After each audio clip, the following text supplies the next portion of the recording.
I'm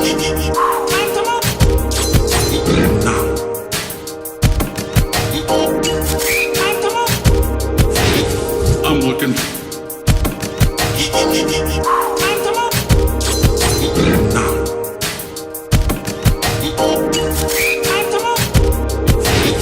I'm looking.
Well, hello, all you lovely lads and lasses and lords and ladies and so on and so forth.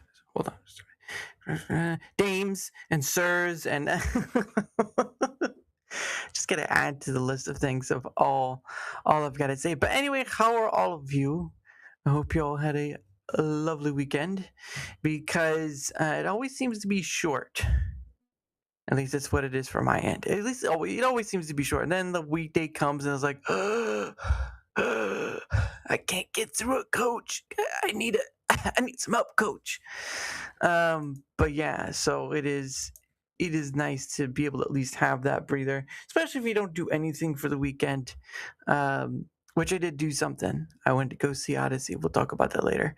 But it is a little nicety when you can take a break from your work, whatever your work may be. Some people like the work they do, some people don't, but at the end of the day, it pays your bills and you continue on from there.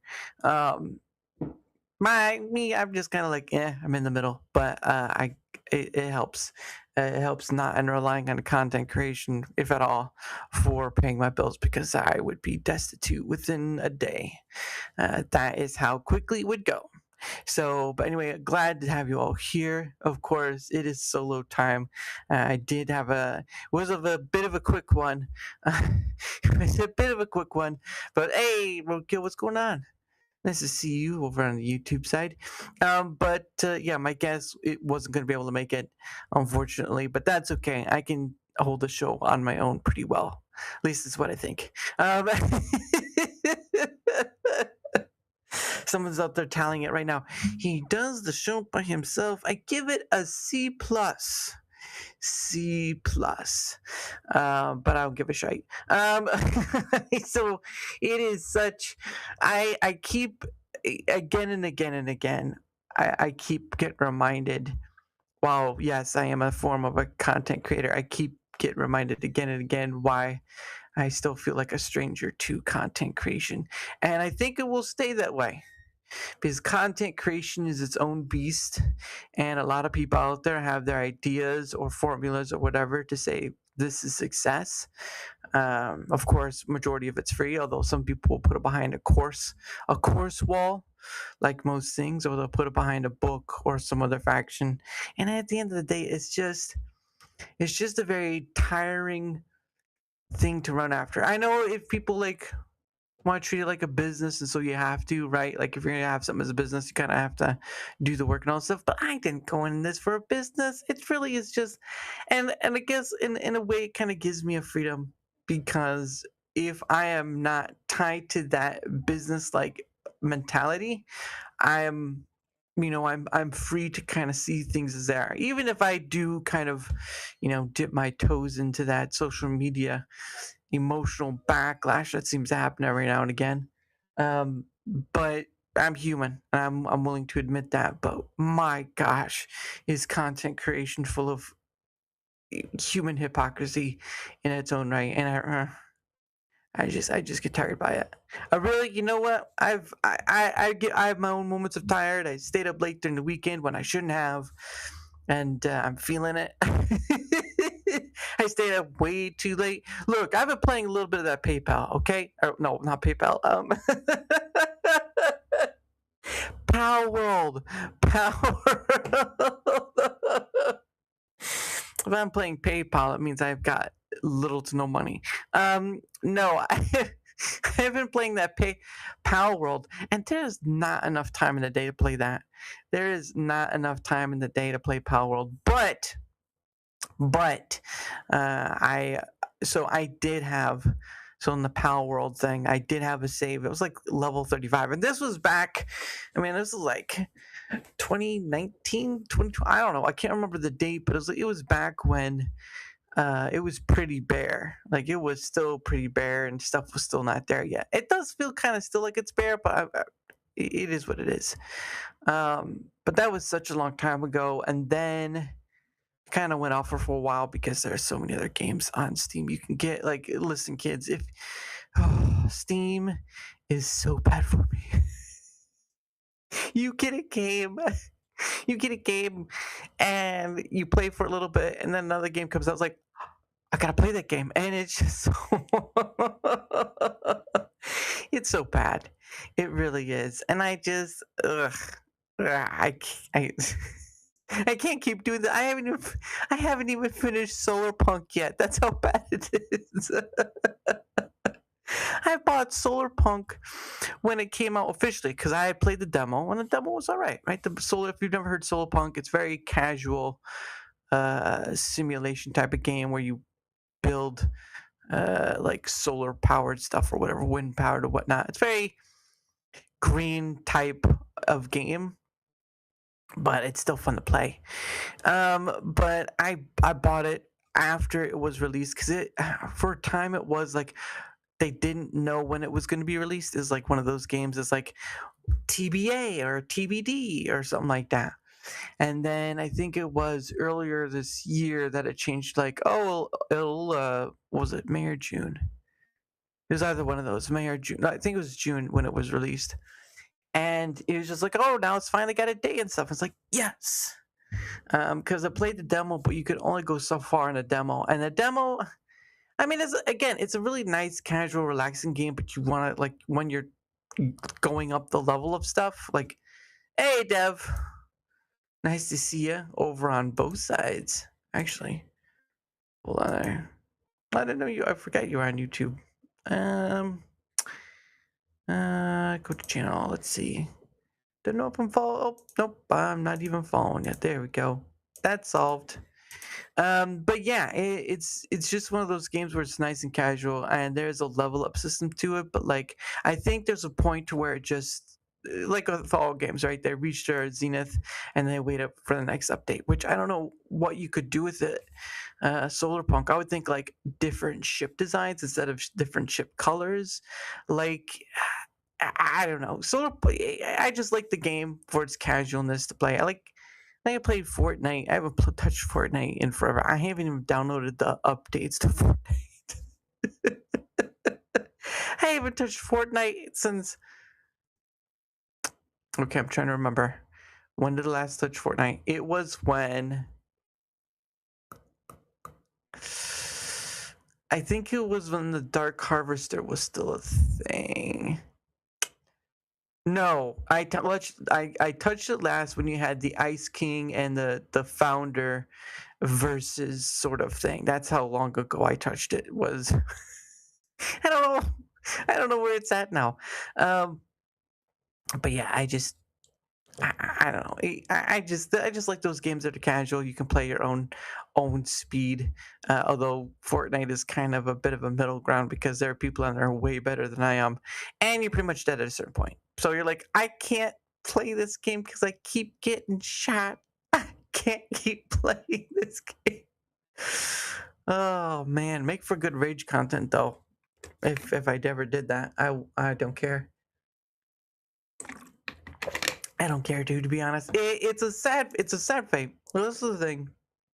It's part of that content creation thing I don't like. It is a sad fate of affairs when it is a sad state of affairs.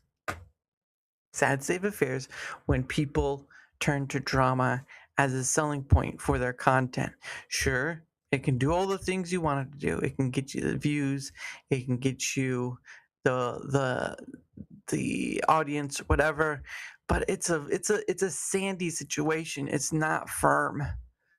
Not a firm situation. And drama, I just don't care. Again, outside to the content creator, but outside to it, because it's got its own. There's some good people. I will say that there's some good people, but content creation in its own right is just shite all the way around, and people are in it for whatever reason they want it to be, and it's just one of those things that keeps reminding me of why I'm in it and why I don't.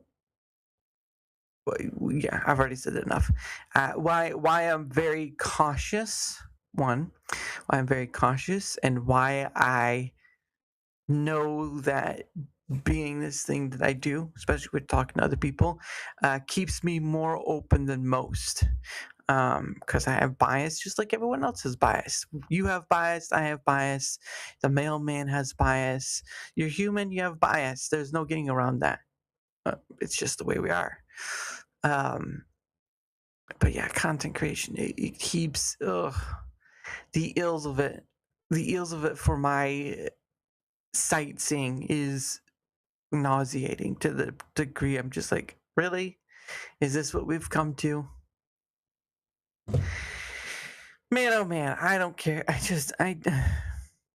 It it tires me out. Keeps me. I rage myself in the mirror. Keeps me strong. Wow. Oh my gosh. It's pronounced smooth. Do you have your very sticky note framed? I don't remember what my first sticky note was. I didn't put dates on them, so I have no idea. I have no idea what my first one was, so I can't. And I can't go back and look at the information because Rumble rants are only kept to a certain point and then they disappear. So basically, I have no idea what my first Rumble rant was. But whoever did it, I thank you. and it's much appreciated. But beyond that point, I don't remember. So they're all up there. The first one is probably up there too, buried beneath the sands of time and memory. And I remember, I don't remember it. So there's that. But that was funny. Rage bait myself in the mirror. How do you how do you rage bait yourself in the mirror? That's the real question we should be asking ourselves. I can do it. Yeah, I can do it. Yeah. That. Well, here's the thing. Post-it notes are sticky, right, on a flat wall. But after a while, that stickiness dries up and they will eventually fall. Now, my wall is not flat. It's not smooth. Sorry, it's not smoothed out. It's very got like the ridges and stuff. So that means I have to use something called not masking tape, but like painter's tape. And I have to use painter's tape to make sure they keep up there, because if I were to put a post-it up there as is, it would last maybe a day or so and then it would fall off. So I need that extra stickiness to keep it up there. Otherwise it just falls off and it's just like, oh, I'm shedding. My wall is shedding. Look at it. It's falling off the wall. All that hair. But yeah, so it's post-it notes. Stickiness is good for a little while, and then it will dry out. But it must be on a flat surface. It cannot be like on like a ridge, sort of like texture painting. It can't be on texture painting, or otherwise it won't last that long. And it just falls off. So that's why I use painter's tape to kind of keep it there. Kind of use like I at one point had like at one point had like Gorilla Tape, and I'm like, I don't think that's gonna work. These aren't my walls, so I can't do that. Um, but yeah, it would have been interesting, but I'm glad I didn't do that. So, but yeah, sticky notes are sticky only on a smooth, flat surface, not on a flat, bumpy paint surface. It just doesn't work well. It is what it is, though. But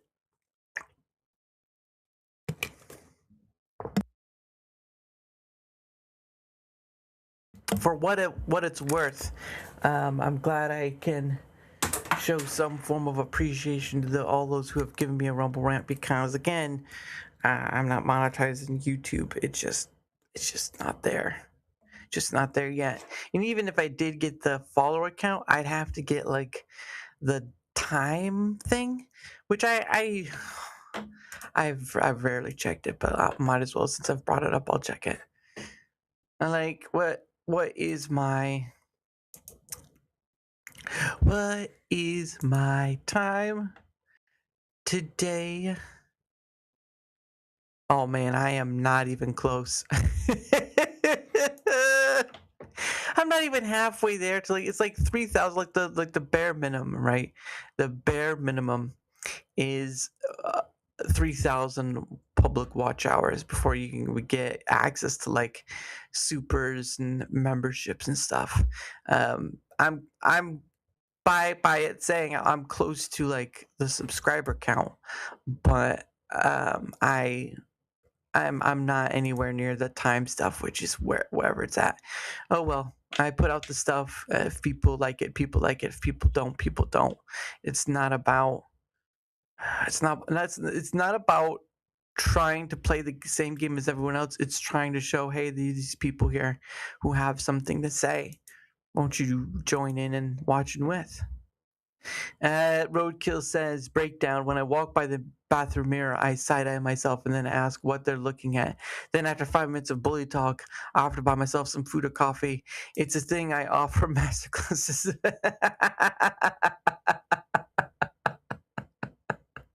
Oh man, Roadkill, you're killing it. Yeah. Yeah, you get a problem with me? Yeah. You get a problem with me? Hey, knock it off. Knock it off. I'll come over there and beat you upside the head. Grr. You tell you that yourself that for the next 5 minutes, and you're like, look, dude, I'm sorry, man. Look, I got a lot of control.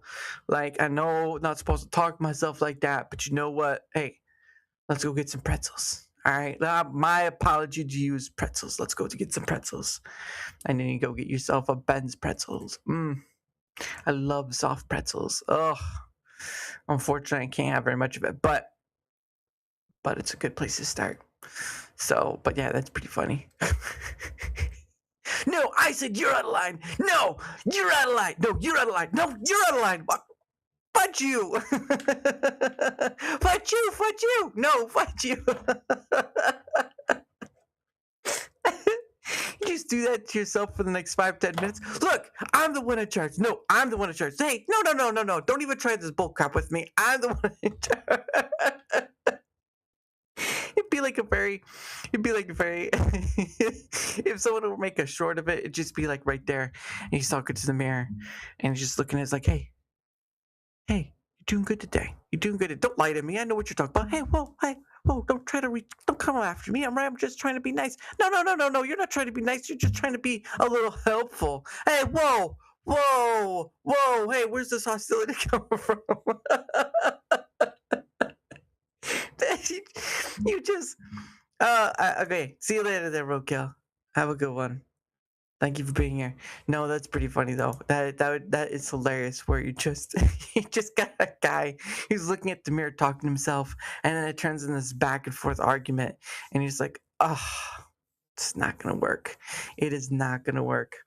Oh man, but that's pretty funny. That is pretty funny. But what was I talking about? That's what this show is about. I can go anywhere, and we can still have a great time out of it. Because I can't. It's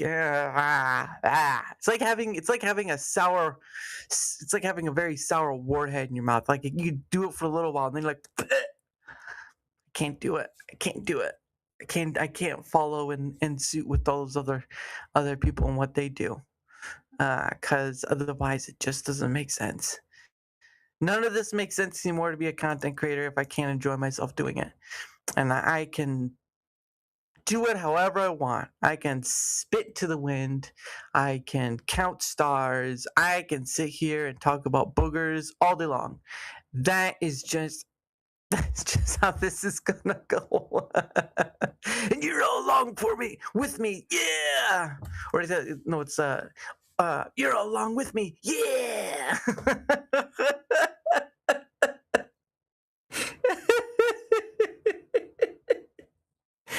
And then he just said he was along for the ride, and I was a little lost. I was just a little scared, to be honest. And then we were on this journey of whatever, and I'm like, where are we even at, bro? Where are we even at? But no, it's been interesting. Certainly, winding down July is going to be interesting time. August is certainly going to be great to have, and all that. Oh, hey, Olo. How goes it? Olo says, evening, hope you're well. Well, thank you, I am. Using the clip of you and Aid to intro this morning's short text stream, lots of dad memory stuff he and I built together. Oh, that's nice. I'm surprised you didn't say, like, do ADE with apostrophe S, AIDS, of you and AIDS. Because it works. But no, that's pretty awesome though. Glad to get some of that.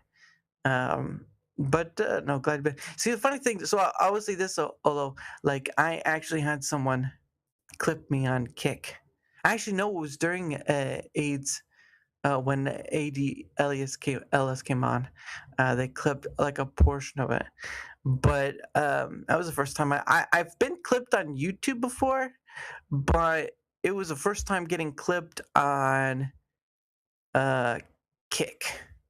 I have been clipped on YouTube before, but I'm not like it is what it is. Kick. What a great nickname. It's right there. It's right there. ADE. It's like right there, the name. AIDS. Aid. Like it's right there. Like it's sort of like when you're trying to answer a trivia question and like the answer's on the tip of your tongue. It's like, oh my gosh, what is the answer? Oh my gosh, why is the sky blue? Oh, I don't know the answer. It's because of the AIDS. It's because of aid. Oh man. But no, I enjoyed getting to have Aid on, and I look forward to being able to do it again because he's a nice dude. Canadian. Sorry, he's a nice Canadian. But yeah, I'm just here enjoying. Oh yeah, August will be interesting as well. Almost filled up with August. It has been. It still becomes an interesting time when the means of communication kind of get kerfuffled, right? Because I do a majority of my communication on Twitter X, and sometimes the DMs on Twitter X do not work very well for many. So I'm here. You try to reach out to somebody, it's like they can't see it. Although I can see mine, but there is this weird thing where what is it? There is this weird thing where something happens or whatever, exit trash. Well, I mean, it's just like some get delayed, some get I don't know what, but at the end of the day, it's where majority of my communication is. And yeah, he's a nice, normal dude for a Canadian. I've known a bunch of other people Canadian. JFG's a Canadian. Remember real full duplex voice conversations over copper? Yeah, but I mean, even then, it's kind of nice to have different variations of communication. It's a difficulty when um, the in between the tool to communicate is it needs some work. Needs some work. VoIP is trash. Well, I mean, people people still use it. I don't like what was it Apple's FaceTime. People use that or some video sort of thing. Especially helpful when you have like family far, far away, and I have family far, far away. For that regard, so it's just one of those things where it's a nice tool to have, even if some people don't like it, which is fine either way. I ain't gonna judge you. It wouldn't matter anyway. It would judge me back. Rephrase. Okay. Alo says rephrase VoIP is trash without proper latency traffic prioritizing, which of course you cannot allow because net neutrality. I wouldn't be surprised. I wouldn't be surprised if there were people out there who are trying to find a way around it. I mean, you get all this stuff. It's crazy how, if given enough time, people who are enjoyers or fans of will make something that will work and push past that. But it is a different time, a different place. Judge E. McJudgerson, that is right, and you should know it, young man. You should know it. Judgy McJudgerson. That's right. I'm here to judge. I'm like Judge Dredd, except without the mask. I am the law. I am the law. Oh my goodness. I just remember, Olo says, I just remember I never had that problem on copper where both people start to talk, realize the other person cannot hear them, stop and wait, repeat, and ad nauseum. I love that word, ad nauseum. What does it mean? It means ad nauseum. It just means it continues on, more or less. At least from my understanding, but I can be wrong. Actually, you know what? We're here. We're at the internet. Let's look it up.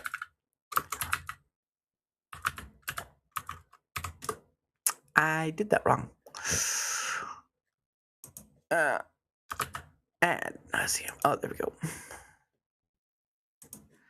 There we go. Come on. Why is it? All right. Till you're sick of it. Yeah, well, I bring that up. Hold on. Just give me a second. Give me a second. Gosh. I gotta do all the stuff. Hold on. There we go. All right. Ad nauseum. Ad nauseum is a Latin term like Latino or Latina, but Latin as in a dead language, a term used to describe an argument or discussion that has been extended to the figurative point of nausea.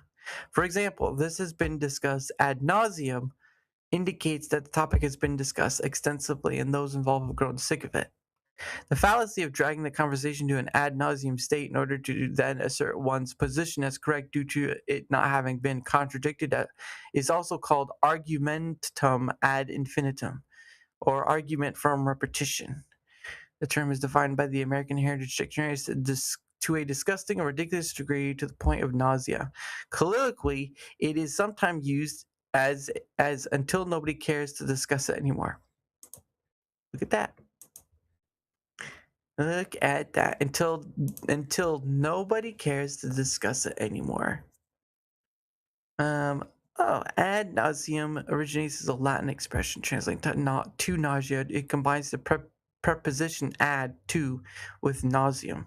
The accusative case of nausea or seasickness. The term nausea traced by ancient Greece nausea, denoting seasickness and stemming from nous, ship.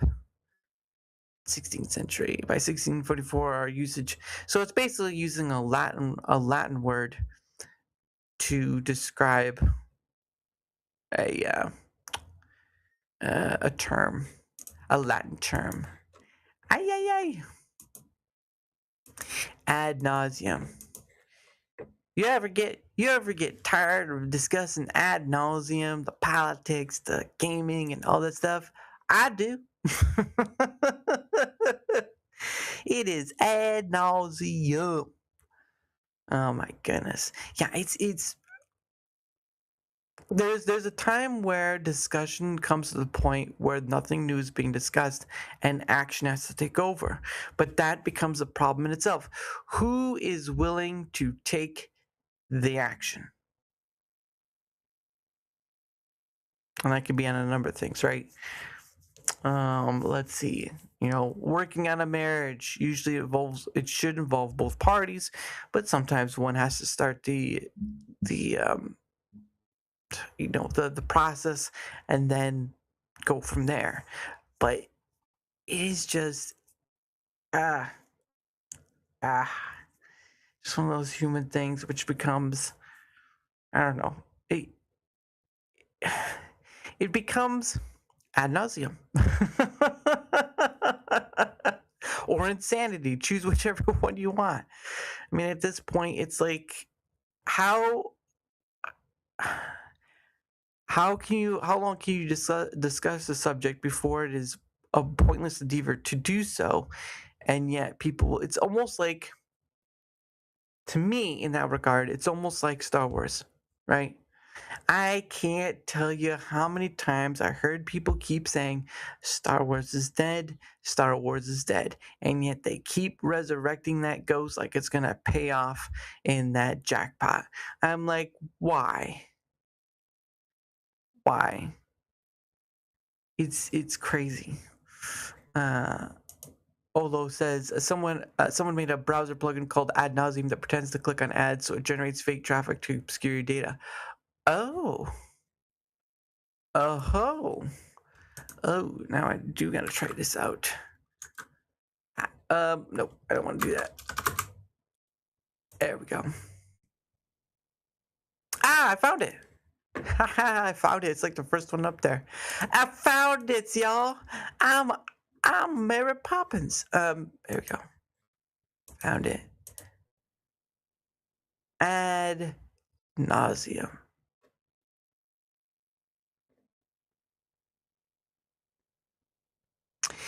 Clicking ads so you don't have to, as online advertising becomes ever more ubiquitous and unsanctioned.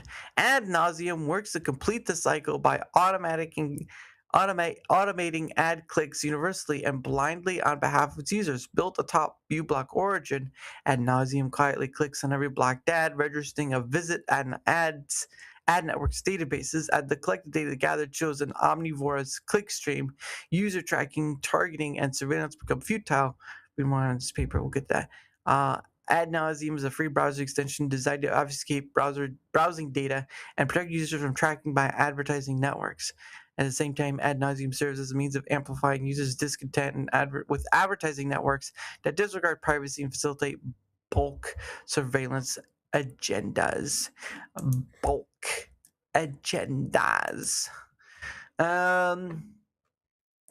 And the rest of it says ad nauseum joins a broader class of technical systems that attempt to serve ethical, political, and expressive ends.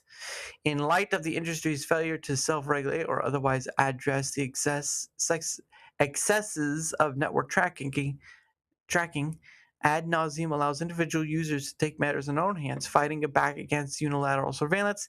Taken in this light, the software follows an approach similar to that of Track Me Not, employing obfuscation as a strategy to shift the balance of power between the trackers and tracked.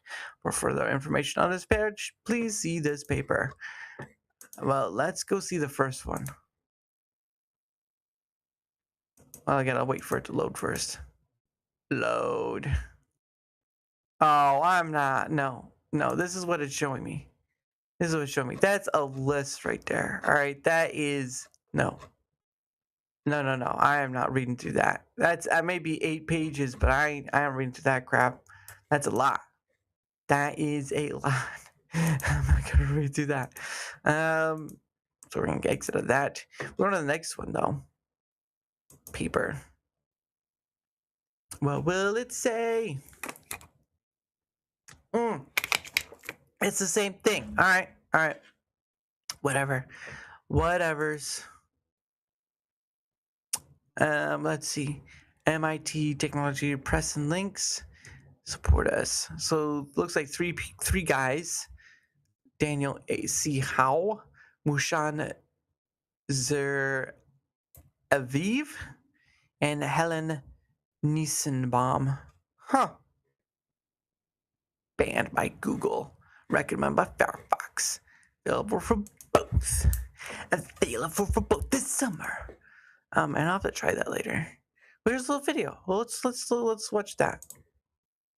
Really? Yeah. I'll verify to continue. Can we continue? Please and thank you. It's ask me to continue to see it because it's Vimeo or whatever. Can we just play it? Okay, hold on. Here we go. Here's the video. Let's see what it says. As data hoarding corporations keep sabotaging the constitution of the Do Not Track standard, Do not track. ad networks keep selling our profiles behind our backs, we are left with no choice but to fight back. From the studios that brought you Track Me Not, the browser extension that keeps searching to obfuscate your search queries, comes yet another data obfuscation plugin. Ad nauseum. Clicking ads so you don't have to. Wow. The Ad Nauseum plugin works in concert with your favorite ad blocker. Every ad blocked is then silently clicked by Ad Nauseum, confusing your data trackers by virtually liking all ads. Wow. Within your browser, the Ad Nauseum add-on collects and visualizes your clickstream over time, giving you a small glimpse of the data you passively generate. Wow. Ad nauseum works in the background and does not interfere with your browsing. Ooh. Point your browser at this URL and install Ad nauseum now.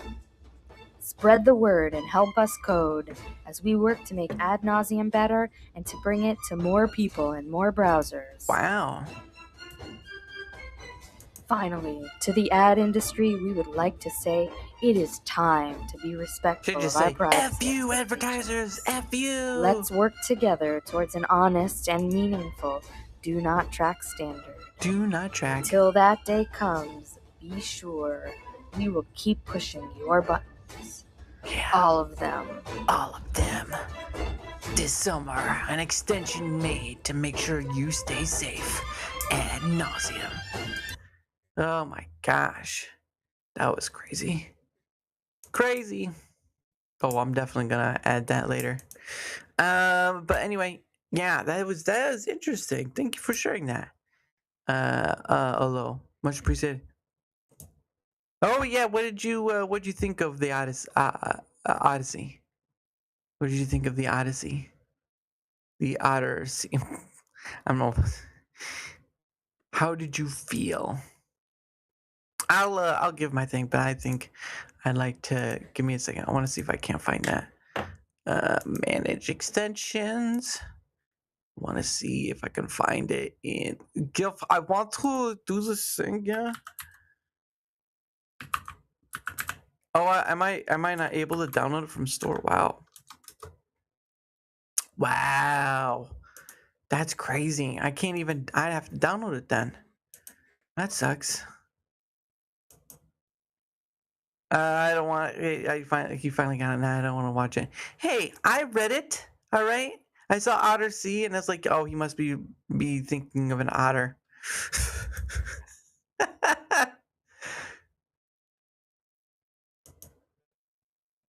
Give me Goosebell from web store if we can side load. I have Brave, so suck it up.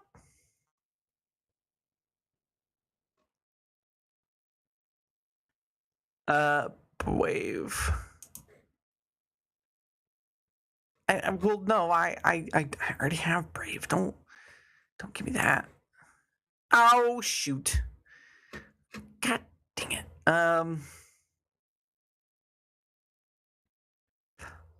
For Brave Black's ads by the phone tracker. So if you want to optimize this creation in order to have the most amount of ads collected and clicked, tracking ads to disabled. So how do we do this? Is the new solo leveling movie Beyond the System? Oh, I didn't know that it was getting a movie. I know the solo leveling is doing pretty well. At least it sounds like it. So there's that. I'm trying to find how to download it from release, extract the zip to a folder where it can remain after install. Do not this folder in the Chrome menu. Click Windows. Click Unload Pack. Aha. Yep, that's the one. I'm gonna do it. I'm gonna do it right now. Might as well. I'm right here. And then I go to my thingy bar. Sorry, I'm trying to download it on the back end. But let's see. Oh, okay. I've got to extract. Hold on. I got to extract. I would show it to you, but it's just going to be a pain in the butt. Got to extract all. Haha. Now I did go see the Odyssey movie. Now I'll give my bit of review on it in just a bit. I want to download this ad nauseum. Olo got me hooked. I'm hooked, Olo. Okay, I'm hooked. You got me, okay? Okay. Let's see. I'm gonna go to the load unpacked.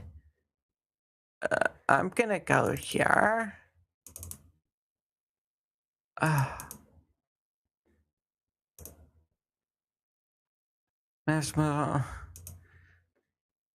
What? Gosh, mother trucker, son of a bit. Son of a bit! What do we gotta do? What do we gotta do? Oh, Balderdash. Okay. I don't want to download it. Guess what do? What do I do? Extract to a folder where I can remain after install. In the Chrome, click Windows. Make sure to click go to the folder from step 1. Make sure you select the folder called adnauseum.chromium without a version number. Okay. I'm trying. But I did though.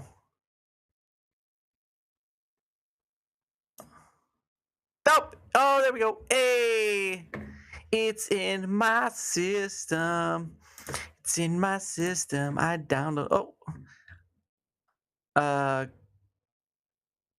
Block malware. Hide ads. Let's go. That's right. Now I've got to get Brave. I gotta shut down this thing on Brave. I gotta Brave shields stuff.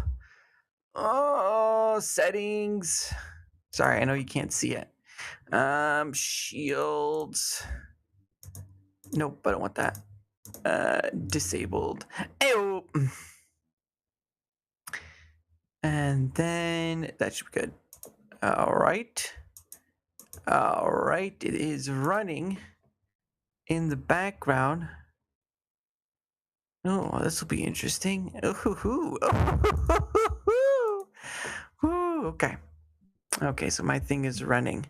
I do not know how well it will work, but I'll let you know how ad nauseum takes to it. But no, I did go see the Odyssey.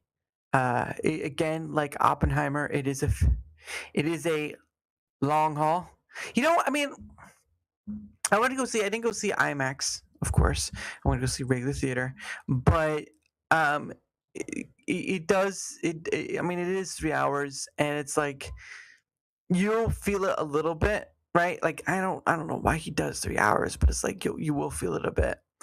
Because I earlier today I downloaded the audiobook of the Odyssey, and that's like 15 hours, right? How do you fit 15 hours into like 3? Like that's crazy.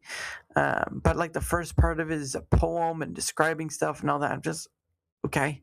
I've never I've never read the book, nor what did I have to do it for like any book report or whatever.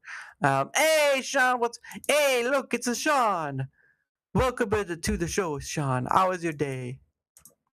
But yeah, so I did go see it. I did get myself some snacks, of course. Why not? I gave it an 8 out of 10, and I will explain myself because I know a lot of people are very heated about. It seems like there are a lot of people very distasteful to Christopher Nolan, and I'm not saying that he doesn't. Not all of his movies are great. Like I mean, I never saw Tenet. There was nothing in Tenet I wanted to see. The only ones of Christopher Nolan's movies I've seen are, of course, the Batman stuff. Inception is another one. Interstellar, my favorite. Neon light up sunglasses. Yeah. I don't know what that would cost, and I don't have that kind of money. How I'm doing? How you doing, bro? I'm like a fish out of water. I can still breathe on the land, but I'm like flipping around, yo. No. Yeah, but I'm doing pretty good. I hope you're doing well as well. Uh, and he says, a wild Sean has appeared. A wild Sean. We are now in the African wilds, and a wild Sean has appeared. It seems he is with his pride, and his cubs seem to be misconstrued. It is seeming like extra lions are trying to steal his cubs, but he's out there on the prowl, trying to make sure that no one takes his family, and you will eat them. You eat them alive. How's that go for you? I'm doing good, bro. Met the last amount of metrics today, so 10 days of just having fun streaming. Well, there you go. I hope it went well for you. I just don't. I have stopped caring about the metrics or I'm still in the creator program, and I may lose out. I may not. I'm not sure. But I didn't even meet all the metrics. After a certain point, I only met the minimum metrics that kept me in, but I didn't get paid for it. So at this point, I could give 2 shakes of land stump tail about the creator program. Although I'm always appreciative of those who stop by to say hello, of course. But I just don't care about the creator program. I don't earn anything from it, and it's more work than I'm wanting to do. Because to be honest with you, I just enjoy doing this thing. I'm not interested anymore. At the beginning of it, I was interested, but then I was like, at a certain point, the premium streams were like, ugh, ugh, ugh. But I still did them anyway. And then once the whole mandatory ad read thing came out, I was like, nope, done. Sorry, you couldn't communicate that. I'm not doing this anymore. So I didn't. I stopped fulfilling. The only one I really didn't fulfill was the only one requirement I didn't fulfill was the premium streams. I just don't care. I just don't. There's nothing in it for me to get out of other than like a few shekels. And to be honest, even those shekels are dwindling. So we'll see how long it goes. I can't stand Nolan after you butchered so many films after Batman. Well, I mean, I think people didn't like the third Batman movie. I know the second one was good because, of course, Heath Ledger as Joker, and then you had um, what's his name play the judge, Two-Face. He played Two-Face. I can't remember what his name is though, but I know he's played in other movies.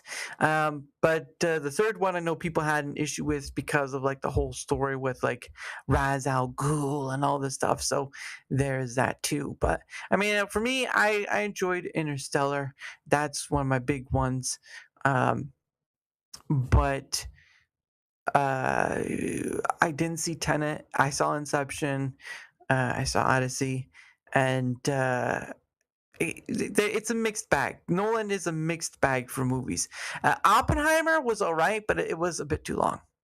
It was a bit too long. It did have stuff in it to kind of talk on whatever. I know was supposedly people said it was like after a book, but I mean, if he had just shaved it down a bit, like less than 3 hours, a little more less than 3 hours, like 2.5 maybe, I think it would have been fine. I mean, to be honest, there's just like it's sort of like a long drawl to some degree. But I still enjoyed Oppenheimer. That's the one I saw in IMAX. But I really, to to be honest, I think that the in Oppenheimer, I think the nude scenes were just kind of like they were artistic in what they are, but they weren't necessary. Like really, Nolan's good at not doing any nude scenes, and it should have stayed that way. It really should have. But with those out of the way, I think it was pretty good. Very pretty good.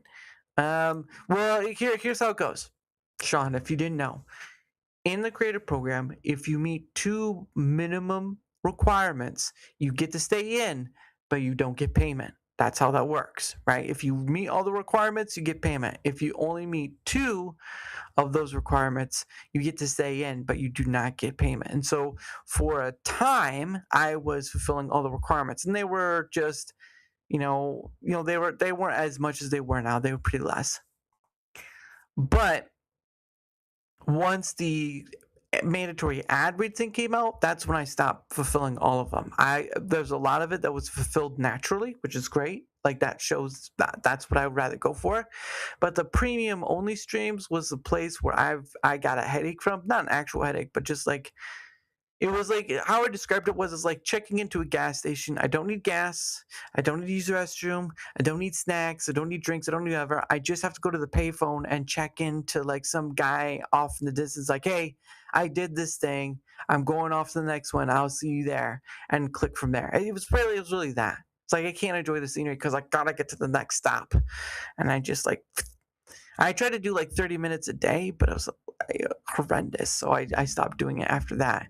And I fulfilled the minimum requirements ever since then. But again, if you only fulfill the minimum requirements, not all the requirements, you don't get paid. That's how that works. And I think the minimum requirement was stream through studio and unique chatters. However, because the unique chatters has upped itself, I think that I think that will lend itself to either I get kicked out or not, which, to be honest, it's okay. It really is. I am grateful for anyone who stops by to say hello, to be part of this, and so forth and so on. It doesn't matter the platform, just matters that you stop by, say hello, and we're part of the conversation. But beyond that scope, I don't care about the creator program. It does nothing for me. It's more of a headache than it is a solution. And for some people, hey, you know what? More power to you. All right, don't listen to me about it. But at the end of the day, creator program, not for me. I'm just in it because I still meet on a natural pace the minimum requirements, and that's it. Yeah, no, I know they removed them, Sean, but at the time when they added them, and this was like they removed them like a few months, I think a month or so after the fact. At the time of, I was like that was the breaking point. That was the pushing block where I said no, no more, no more. I'm done. And I just let things happen naturally, and they've been fulfilled naturally. But now with the upgrade of like how many chatters, how many hours, and all that stuff, I'm like, it's really not that worth it to me. Not at all. But no, the whole mandatory ad read, it was not about the mandatory ads. It was in the communication of that new requirement.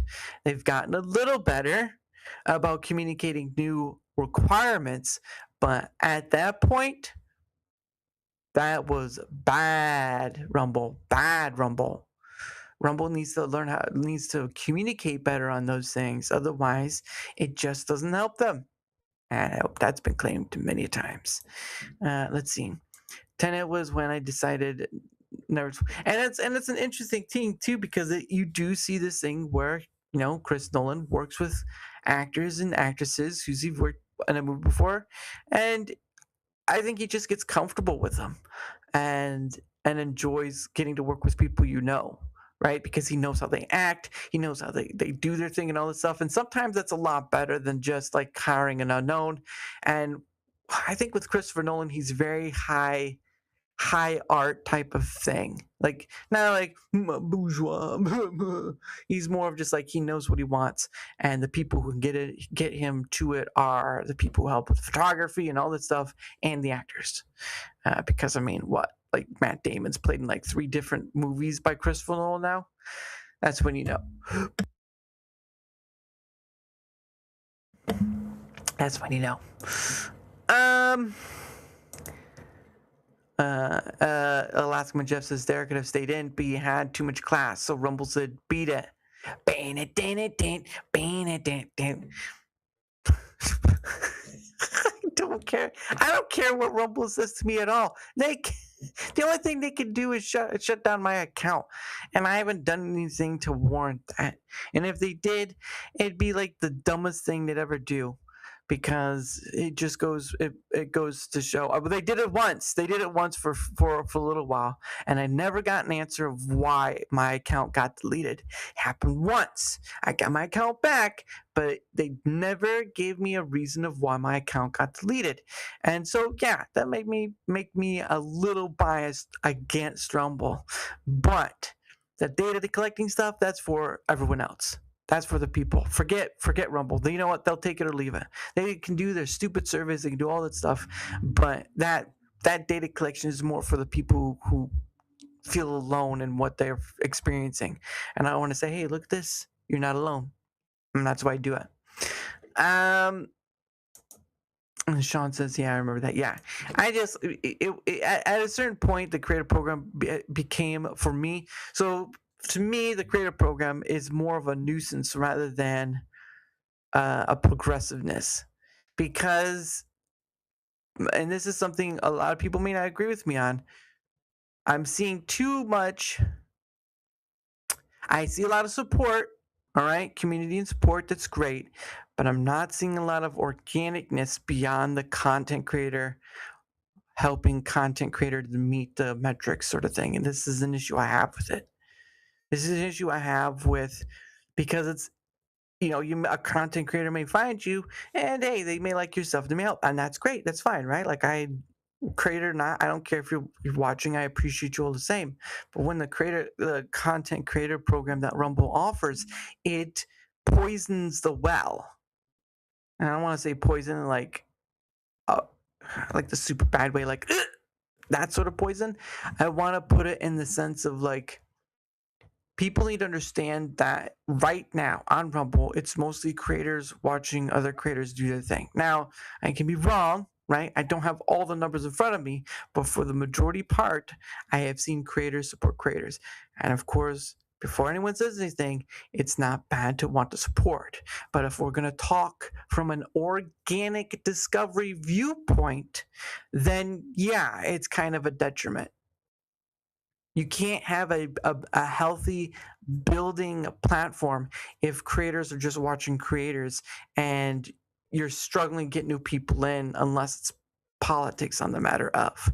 That's where I stand with it, right? I get it, help the community, all that stuff. But at a certain point, it does feel like it's kind of poisoning the well when we're talking about trying to reach organic growth, and pretty much what we're doing is having creators supporting creators when stuff goes on. Not saying that's for everyone, but I'm saying on a majority scale, when we're talking about organic discovery, the creative program, and all that stuff, we're still seeing this sort of creator support, and it's just Rumble needs to get past itself. And there's another thing too, right? There's another thing. I get it. You like the platform, you may make you a little biased towards it and all that stuff, but Rumble has to bring its end as well. I've seen one too many times where people are like, I told this person and they didn't know about Rumble at all. Well, no shite. What is Rumble doing to get the regular person to want to come to their platform and watch stuff? Oh, that's right. They can't because of the stigma they keep propagating. All those gamers they give contracts to, and it ends up blowing up in their face. It's like, it's just I like this is I get the community thing, but like there is a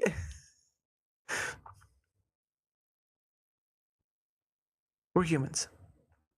We're biased on many different levels on any part of the day, whether it be at home, at work, siblings, family, lovers, all that stuff. We are biased to a degree. Issue, that same goes for platforms.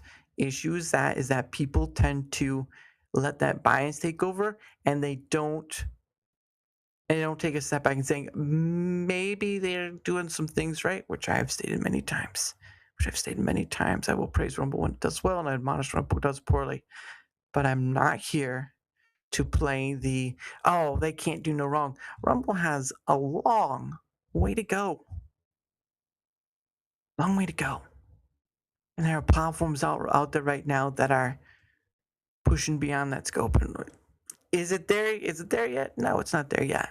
But they're certainly taking their sweet butt time with the technology we have now to get there. And we kind of need like it to work, right? Support needs to get. Oh, I'm done. I can't. I'm not turning this stream into a Rumble rant. A ranting of Rumble.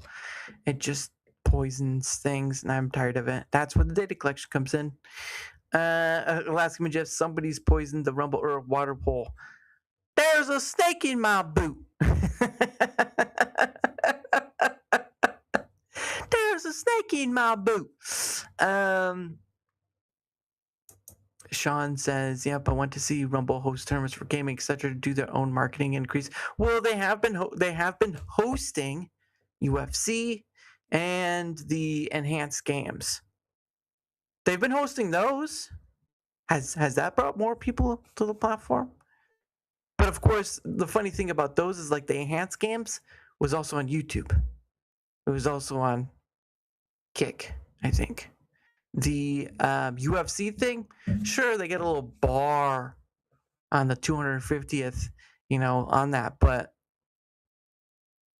it was still multi-streamed to like Paramount. I think it was like either Paramount or something else, but it was still multi-streamed. Rumble didn't claim exclusive rights for it. They claim exclusive rights for an award show, but beyond that scope, it was like, it's not exclusively yours. You kind of gave money to it so you could get that name recognition, but like it's not there yet. I want to see it be successful, and see it be successful at the point where somebody who doesn't care about politics, whatever, or somebody finally says, I heard about the Rumble, I want to go there. YouTube has had enough time, enough resources and all this stuff to be where it's at. But Rumble is still playing catch up, if at all. I don't know. It boggles my mind, and the platform loyalty I see by many is haunting. It's haunting in a way because people will excuse things. People will say, that doesn't happen.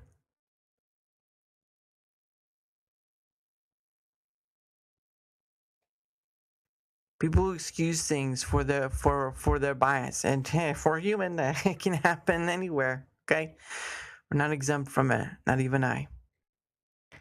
But yeah, I think a lot of people want that, but unfortunately, Rumble just isn't there yet. Or maybe gaming is not their goal. Again, they brought on Doctor Disrespect.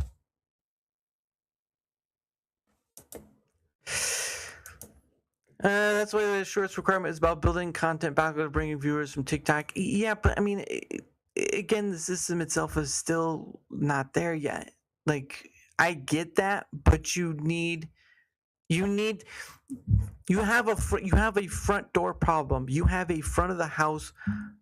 You have a front of the house problem, and the front of the house problem still continues to be politics. Whenever someone doesn't even have Rumble Premium, whenever someone goes to the front page of Rumble, what is the first thing they see? Editor's picks. And what is in the editor's picks most of the time? Now, I know during the weekend that kind of changes up a bit. I know they're trying to promote gaming and new people and all sorts of stuff, but what happens during the weekday, right? During the weekday, it's mostly their lineup. And what is their lineup? Politics. So what does that state? That states that they propagate the stigma they have created.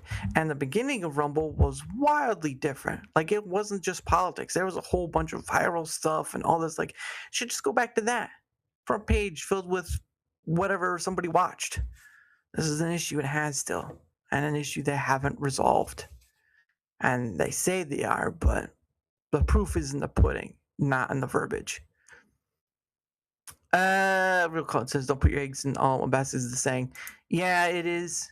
It is. Of course, it should be for anyone from YouTube to Twitch to whatever. Like, you, even if it's just one more platform, don't put all your eggs in one basket. You see what happens if you do it for X. You see what happens when you do it for Twitch. You see what happens to do for YouTube. Like, don't be the dummy. If you're a content creator, don't be the dummy. All right. That's just. I know it sounds mean, but I've seen one too many times where someone's like, "Oh man, all my stuff got deleted. I wish oh man, all that hard work, all those years I poured into it, all gone, blah, blah, blah, blah, blah." I can't feel sorry for those people. You have the technology, you have the different platforms out there, you have the stuff out there. Just look. Right? Reading Rainbow, right? Just take a look. It's in a book. Reading Rainbow, right? Like, take a look. If you can only do one of the platform, do one of the platform. But like, don't be naive to this fear of content creation, because I can't tell you how many times, even through Twitter acts, like, even if I'm not seeing, trying to find it, you still see people who get their stuff deleted, hacked, or whatever. Well, if you get your stuff hacked, that's kind of on you, because you need to better protect your stuff. That's why I promote Proton. That's all its wonders, is because that help better protect your stuff. But if you get hacked, that's like passwords, 2FA, passkeys. Like, come on, guys, don't be naive. Get your security stuff up. I use Proton I made a passkey for, because I know with YouTube you have to use Google Gmail and all this stuff, and I ended up doing like 2FA and then a passkey. Well, actually, passkey overrides a 2FA, but I made a passkey for Google, so that way it makes it that much harder for my account to get taken. Right? And I'm using Proton to do this. So again, protect your stuff. Don't, maybe like Mr. T, don't be a fool. Stay in school. I pity the fool. I pity the fool when I tell him about all the stuff to help protect him. And he goes like, "Oh, my stuff's been taken. Oh, all my content's been deleted. Woe is me." Don't you know, fool? You got the whole wide world out there. Get your stuff out there. Stop being so, what's the word?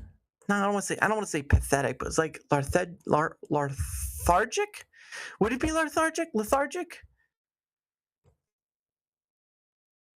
would it be, I guess, naive, but like, would it be lethargic? Would it be, well, what is a good word for that? Shoot, I think it's lethargic. Don't be lethargic to it. And Alaskaman Jeff says, I put all the eggs in the same basket, then I put them in the boiler to make dinner.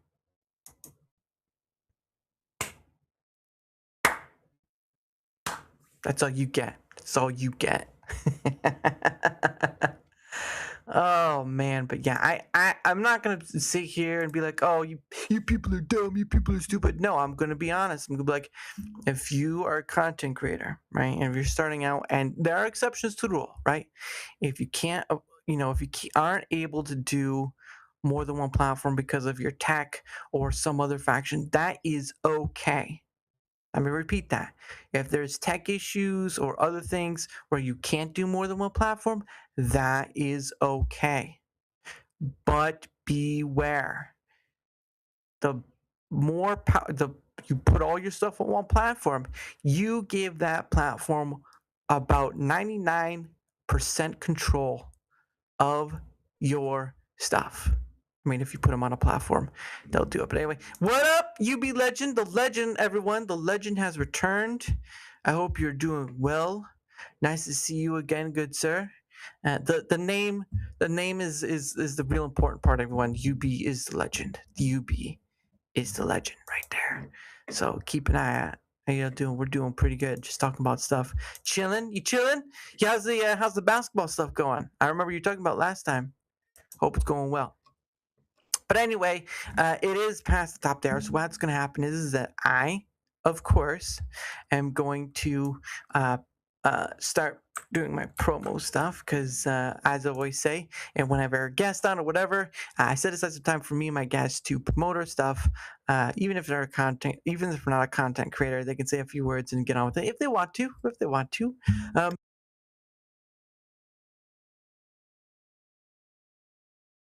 But regardless, I do have a few things that I do promote. So first things first, everyone, whether you're on Rumble, YouTube, Blaze, VP, whatever it is, Kick, because I'm on stream on Kick too. If you wouldn't mind leaving a like, sharing the content, leaving a comment or follow, anything that helps with the engagement factor is much appreciated because not only does it help in being seen more, like majority of content creators want to be, it also helps in having other people on, like Alaska Man Jeff, like UB Legend, like some of the people, again, over 365 various guests have been on, and that ladder is still climbing.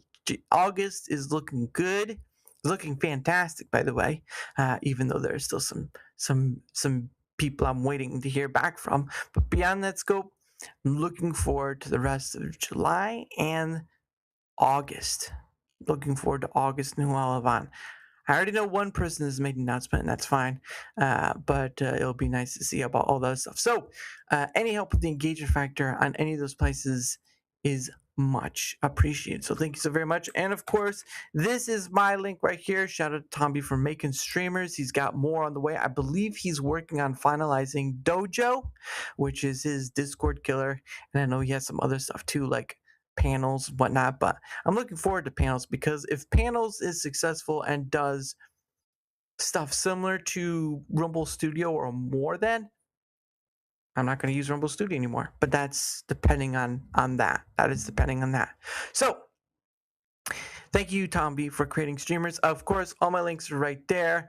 YouTube, Rumble, all that good stuff, and all the support things are in there as well. So thank you very much for that. And of course, I do promote a few things before we continue on.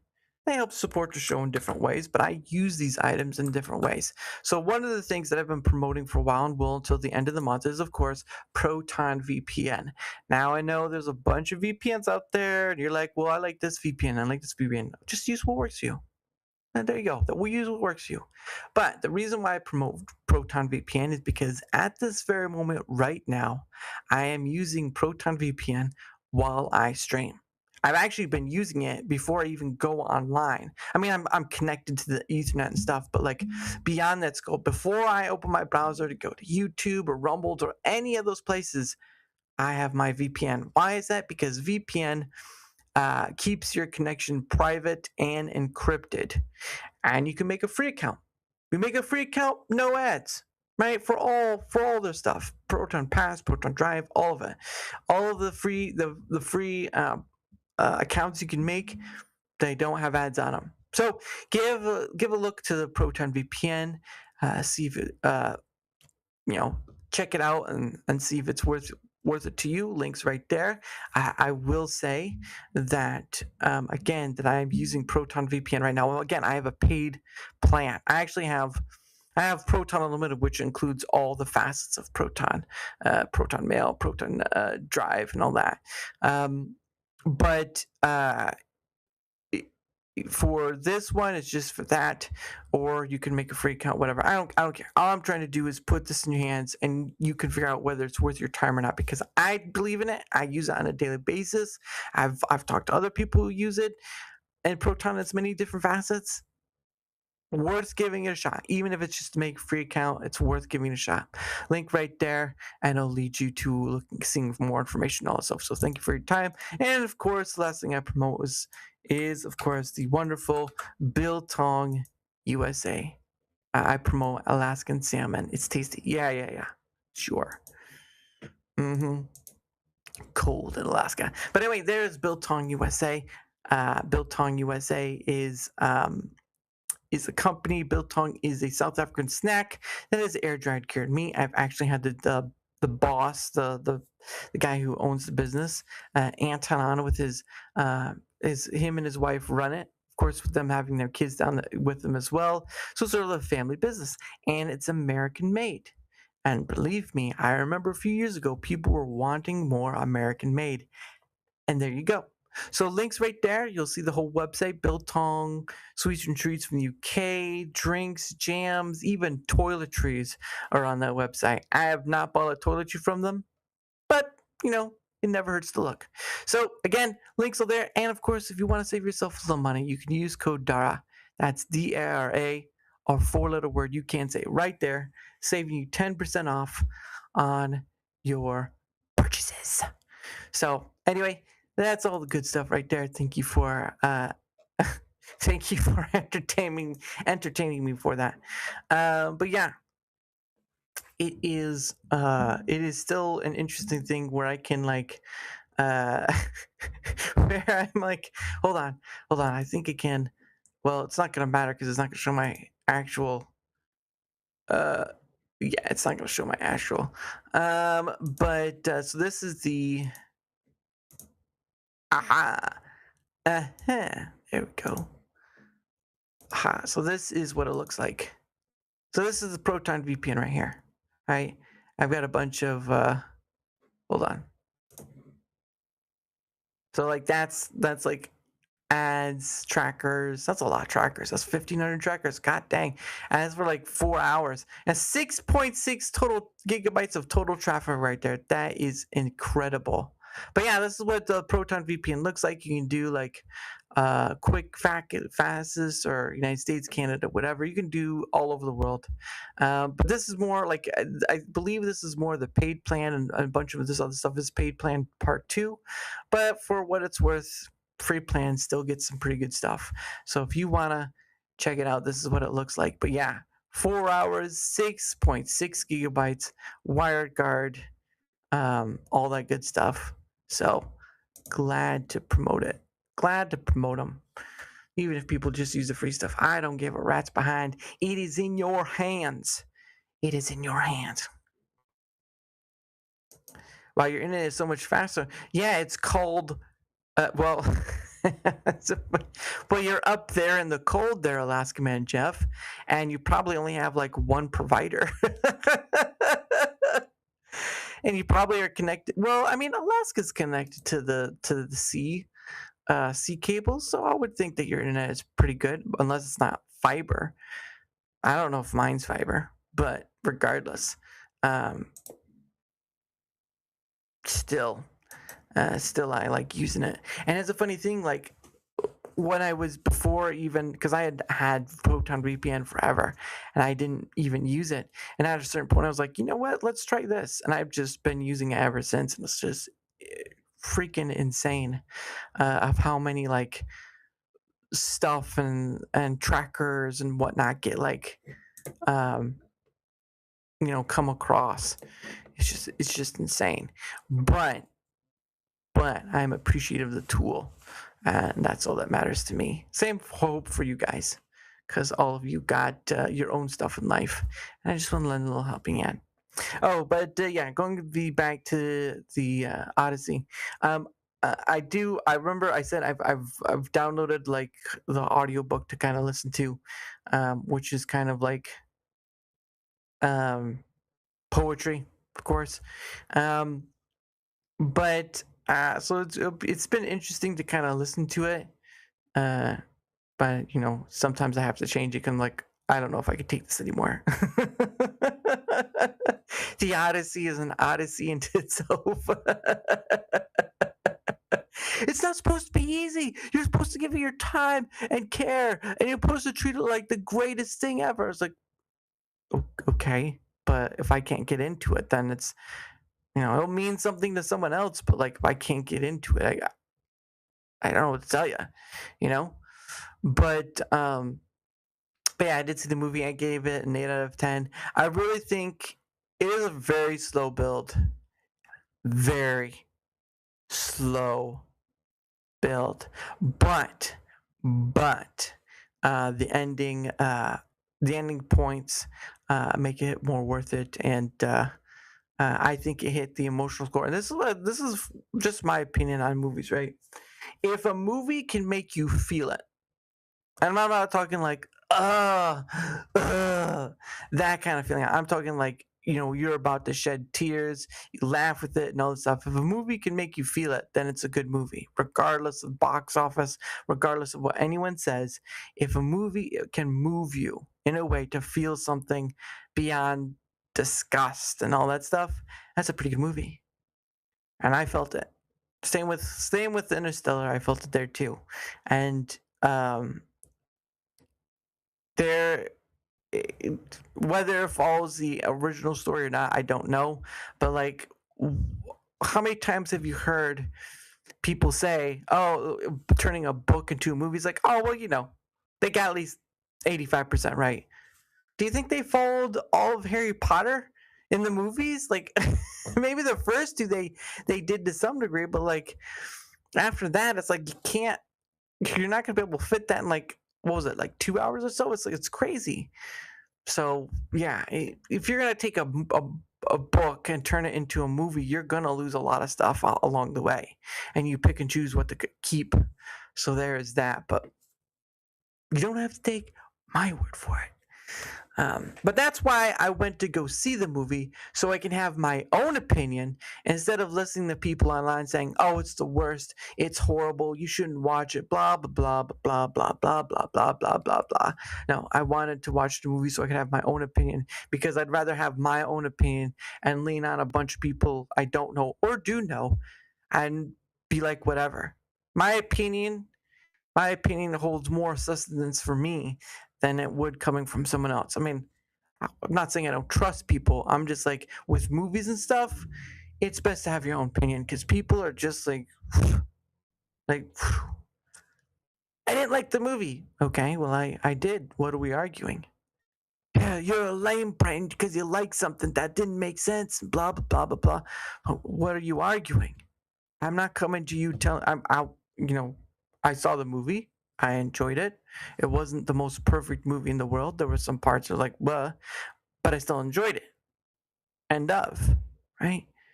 But I'm not going to make a post saying, well, because you saw that movie, it was the worst movie in my experience. Okay. What more do you want? Like, I don't get that. The opinion thing, all that stuff. Like, I respect everyone's opinion, whether they liked it or not. That's a different story. But like, there's also like this. Almost at times, it feels like this little push. There's this little push. Well, I didn't like it, or I did like it. Right? There's extremes on both ends. And for those who didn't like it, it's like it kind of feels like this push of like trying to say, well, I didn't like it, and you move on. I think sometimes how people word things gets that thing to keep going more. Like I did like a small little blurb of a review. I didn't give much detail because, to be honest, I didn't read the story or listen to it fully yet. So there's that. But regardless, I enjoyed the movie in my own way. I gave it an 8 out of 10. Not perfect by any standard, but it was pretty cool. It was a pretty cool movie to watch. There were some parts that were, but at the end of the day, there were other parts that helped make it up for it. So whether it breaks even or whether it makes its money back is not something I have to be concerned about because I'm not the studio. I only paid for my sliver to go see the movie. Studios, they dropped millions of dollars on it, and they're going to be at the loss, not me.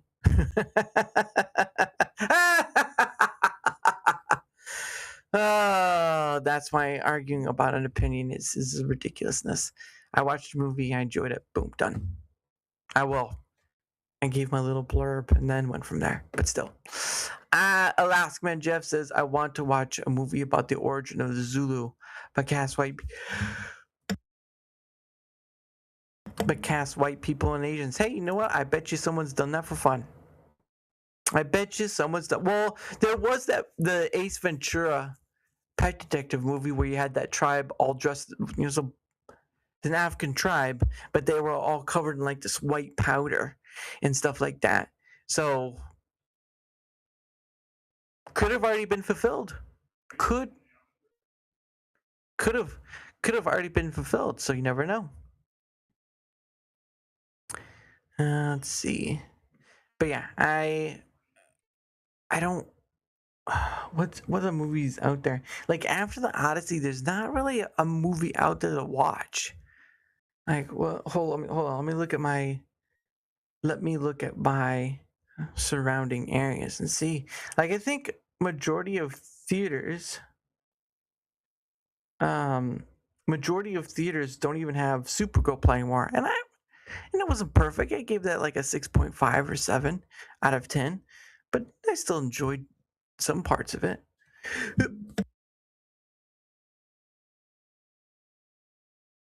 So, theater near me, one is playing a few theaters, but one is Odyssey, one is Evil Dead Burn. Not interested. Live action Moana, really. Young Washington, meh. Minions and Monsters, possibly, but and Toy Story 5, not a chance. Not a chance. Because there's nothing much worth on that regard. Like toys, like I know it made like a big chunk of its money back. I think it's like 125 million or something like that. But like at a certain point, it's like Toy Story 5 is so far gone past.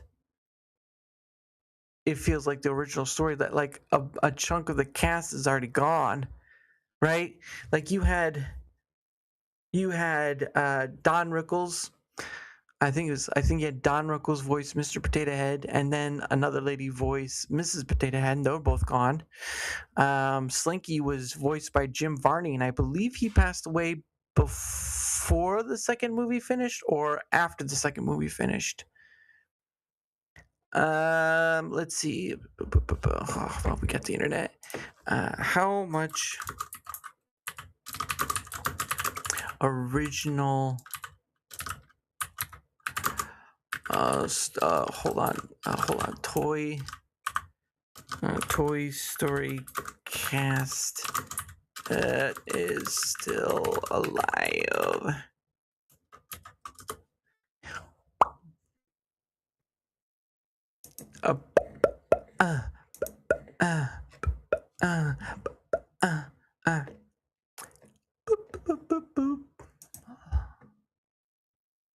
Lad people. Oh, this is 2025. Let's do this here. Just kind of go in there. Jeez Louise. Goodness sake. All right. Let's see. Let's do this thing. Ba-da-ba-ba-down. Let's do this thing. Ba-da-ba-ba-down.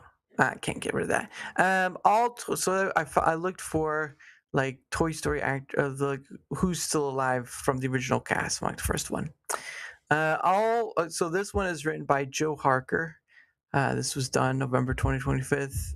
GMT. I'm not sure like Greenwich Mean Time or something like that. I think it is, but it was last year, so this wasn't too far away. It's like November. We're at the 7th month, so November. That's about 8 to 9 months. It's about 8 to 9 months since it was written. Anyway, Joe Harker wrote this. Thank you, Joe, for writing it. Pixar recently dropped the trailer for Toy Story 5, announcing that the next installment, which he misspelled, it's 2 L's in installment. Joe, man, you gotta update your thing here. In the franchise, unless he's English, then that makes sense. Which people thought had ended twice before, is coming next year. Yes, 4 and then 5. A short clip was released on social media yesterday, November 11th, indicating that Woody and Buzz will reunite despite appearing to permanently part ways at the end of Toy Story 4. Meanwhile, the toys will be facing off against the prospect of encroaching technology in the fight for a child's attention as an electronic game called Lily Pad is delivered to Bonnie. So basically, a reflection of today's current standing. Greta Lee is joining the cast for Toy Story 5 to play Lily Pad. Never heard of her. While Conan O'Brien will be writing the voice of toilet training toy Smarty Pants. That was funny. The film's co-director Ken Harrison said, "It's been a hilarious and poignant journey exploring how our favorite team of legacy toys might respond to today's world of technology, and we're thrilled to share those first clips with audiences. Hooray!" It feels like you have to say that after the fact. Hold on, I gotta do it again. It's been a hilarious and poignant journey exploring how our favorite team of legacy toys might respond to today's world of technology, and we're thrilled to share this first clip with the audiences today. Oh man. Having the remarkably talented Greta Lee bring Lilypad to life, balancing a playfully antagonistic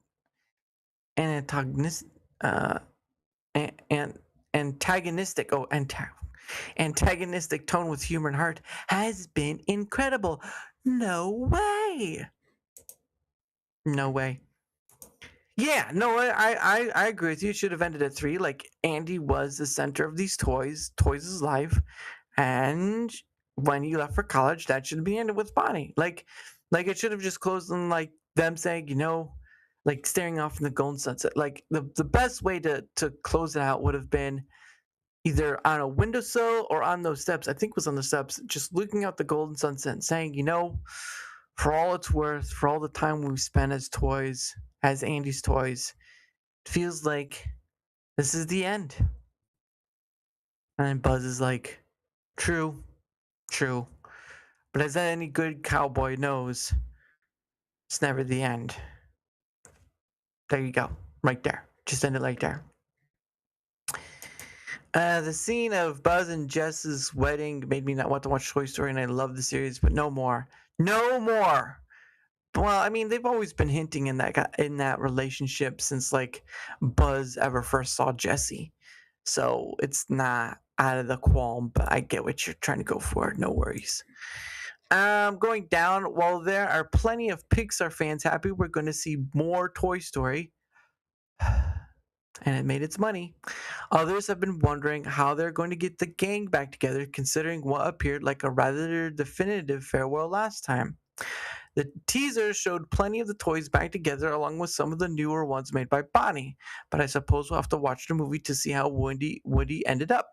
Back with his friends after choosing to stay lost with Bo Peep, Annie Potts, who, if you don't know, was the lady from Ghostbusters. Ghostbusters. When Bonnie no longer wanted to play with him. Well, that's interesting. It's been 6 years since the last Toy Story film, and it will be 7 by the time the next installment is out. Again, it's only 1 L. It needs to be 2 L's. But sadly, there are members of the cast who won't be back as they've passed away over the course of the series.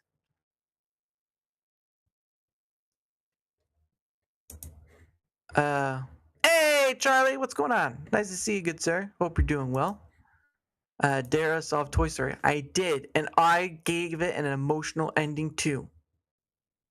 And then you would have like you could do the regular version of its friend, like You Have a Friend in Me, or you could do like a slow version, of You Have a Friend in Me, because it's got that feeling to it. It's the staple of Toy Story. You Have a Friend in Me, and all that stuff. It was how they did it. Yeah, like on 3, because Andy has left, right? Because on 3 Andy has left, he's leaving. It's a signal of moving into adulthood, right? Even though Andy is still pretending, he's still pretending they're alive to that degree and all that stuff, and he shares that with Bonnie.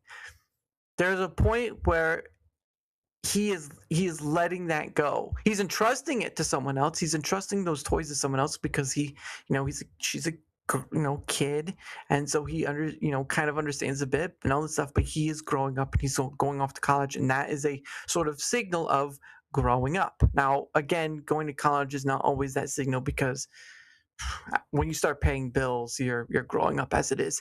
But the point of the matter, though, is that Toy Story 3,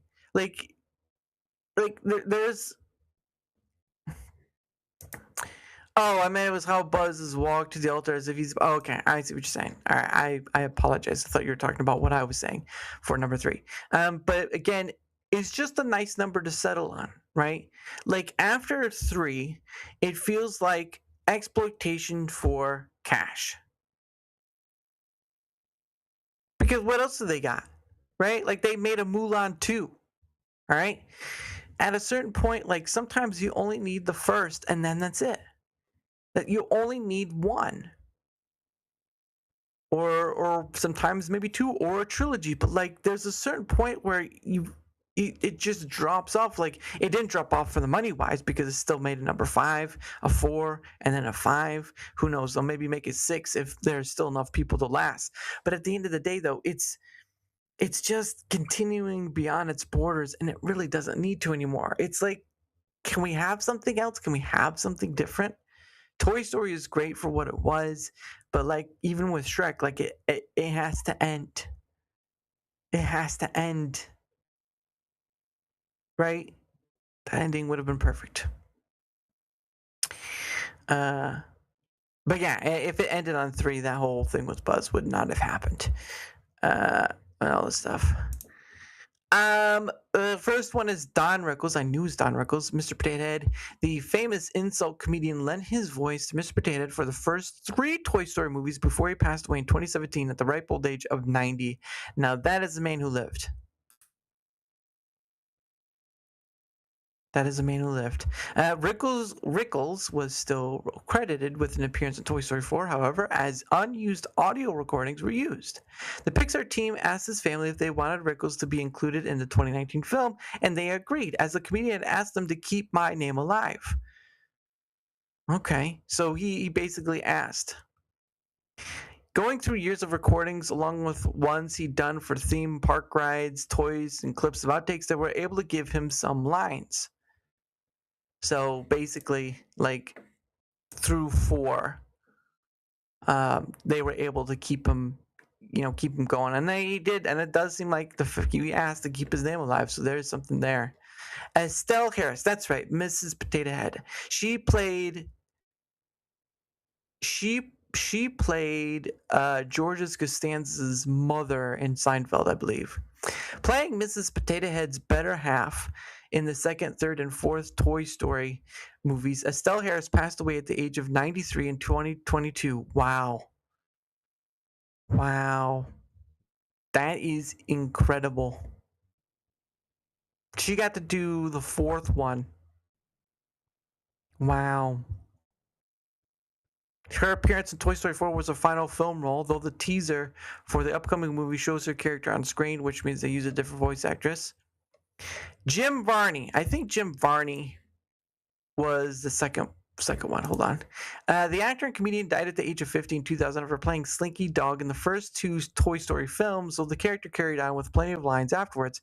His friend Blake Clark took on the role afterwards for Toy Story 3 and 4, as well as various other short films and projects. Okay. Okay, so he must have his friend must like had like be able to get that in, how he sound, enunciation, all that stuff down, to at least sound close to. R. Lee Ermey, Sarge, the iconic voice of the American Sergeant, thanks to his work in Full Metal Jacket, there was really no better choice to play the leader of the Green Army Men than R. Lee Ermey, which, if you don't know, he had a TV show about shooting off guns and stuff. But the dude was hardcore. Let's be honest, that dude was hardcore. He appeared in the first three Toy Story movies as Sarge before leaving, since Andy had grown up and no longer needed them. Of course, Ermey passed away in 2018 at the age of 74. Wow! So he passed away a year after Rickles had, because Rickles was 2017. The villain of Toy Story. Okay, I can't remember who voiced the voice of Lotso Love, I think it is. Ned Betty. Oh, that's right. That's right. The huggable villain of Toy Story 3, Ned Betty, gave Lotso a voice that could switch from friendly to fearsome in a moment, and he ended up becoming one of the most dangerous adversaries Woody and the gang ever faced, having put a daycare center under his control. Betty played Lotso in the film and the other related projects. He died in 2021 at the age of 83. So he died a year before Miss Harris did. Lenny, the binoculars, and Wheezy's speaking voice were provided by the same person. Wow, I didn't know that. That is crazy. I did not know that. Let's see. Joe Rampt. Lenny, the binoculars, and Wheezy. Pixar employee Joe Rampt was the voice for Lenny the binoculars and Squeaky Penguin Wheezy, and the Squeaky Penguin Wheezy before he died in a car crash in 2005 at the age of 45. Wow. I didn't know that. That's rough. So he died 5 years after Jim Varney did. That's wow. Rance had worked as an artist on many Disney projects, supervised the story on The Nightmare Before Christmas, didn't know that, and was one of the original writers of the original Toy Story. Didn't know that. He also worked on various other Pixar projects, including Bug's Life, where he voiced Heimlich, Monsters Inc., Finding Nemo, and The Incredibles. His final work was as co-director of the film Cars. That's interesting. Lotso is the favorite characters in China, raises many questions. Well, he smelled like strawberries. So maybe the Chinese love strawberries. Robert Goulet, Wheezy's singing voice. While Joe Ranft providing the speaking voice for Wheezy, his rendition of You Got a Friend in Me at the end of Toy Story 2 was provided by famous actor and singer Robert Goulet.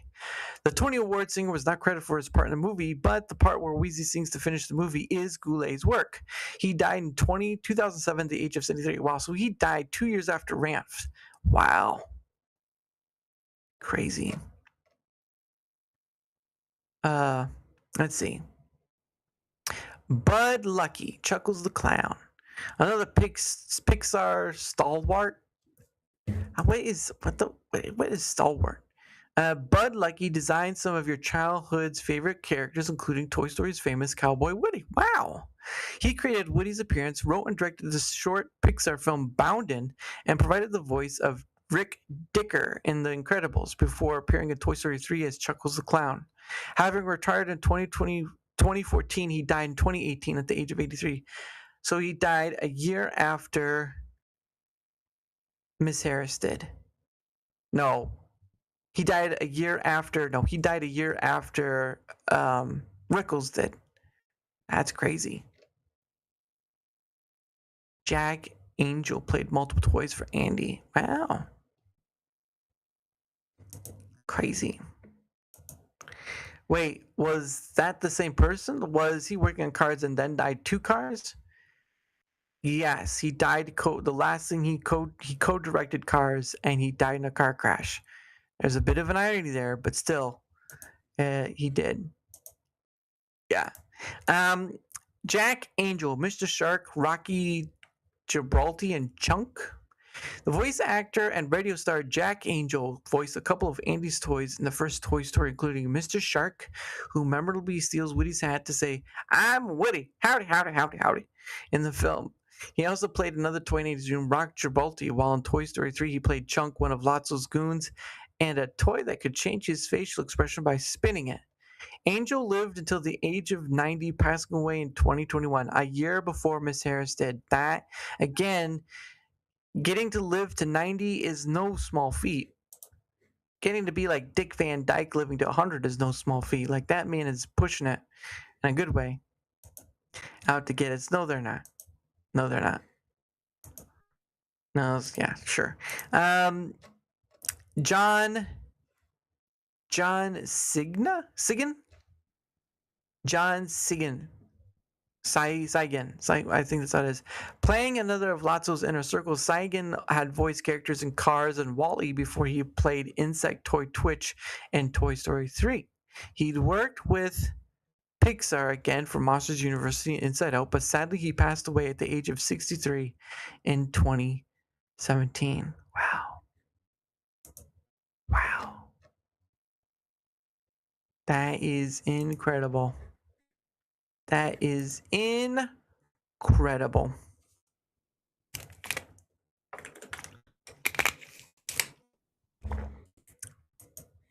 Well, those movies will exist for time immemorial because you always know Disney's going to try to make money off them. But to be part of those projects, it is a very, what's the word? It is a very, I don't know how best to describe it. It's sort of like getting that moment captured in time and getting those voices captured time, and there's not going to be another Jim Varney or Don Rickles or Miss Harris or Ned Beatty or so many others. These people gave their voices for specific. Ned Beatty only did like the one time and whatever extra stuff they had, maybe sure or whatnot. But these people gave their voices to characters that we know. And even though Disney went beyond 3 and 4 and then 5 and whatever, to have those people be able to voice those characters is an accomplishment in itself. And what a treat that is to be a kid and you don't know who these people are. You know, maybe Tim Allen, maybe Tom Hanks. I think Tim Allen more because of Home Improvement, but like Jim Varney would be a good one, and a kid member, you know, Ernest and all this stuff. But what a joyous occasion is to like be a kid, and you don't know who people behind these voices, but they bring these characters alive. And over time, as you grow up and it's all, and you know, seeing with like the, you know, Toy Story movies in general, you begin to look for the people behind the voice. You look at the people who did it, you know, all these different people, Tom Hanks, Tim Allen, Jim Varney, all this sort of stuff. You look at these people and the voices and all this stuff, and you were like, "Oh wow, I didn't know that. That is pretty cool." And then, you know, and then they meet their time, and you as an adult, right? You've seen the 3 and all, and I think that's where it's a sunsetting for a majority who grew up with Toy Story. Like now it's just kind of pushing beyond the scope of, for whatever reason, still making money. So I guess there's that. But like for 3, for many of the voice actors and all that, it was a sort of a send off because the majority of those people aren't coming back anymore. They're gonna be voiced by someone else. Those original voice actors are long gone. And to get that privilege to enjoy that time getting to listen to voice those characters is not only mind-boggling, but it's sort of like a moment of you know how people do like a moment of silence, right? It's sort of like that, to have a moment of silence of that. I wonder,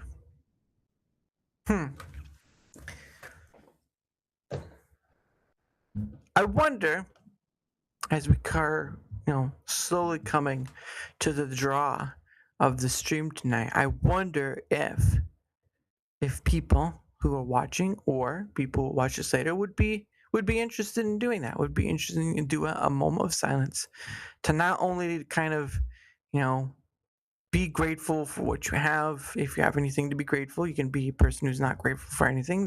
It's highly possible. You can be grateful for what you have, but also of those you've come by, of those you've met along the way, whether it be some person you met through work or some sort of faction or whatever online, in person, whatever it be, and just of knowing that maybe they're no longer in your life or no longer living and all this stuff, and just sort of that having a moment to remember and remind yourselves of how important it is to take that moment, right? The saying where they say, like, it's best to smell the roses, right? Stop and smell the roses. I think that is something that gets sorely missed just because we get so busy. And there's a reason for that business, right? You have kids, you have a job to do, you have all this stuff, and taking time means you don't have time or whatever that faction. I don't know, by car for misrepresenting cars. Oh, Alaska Man Jeff. You're a funny guy.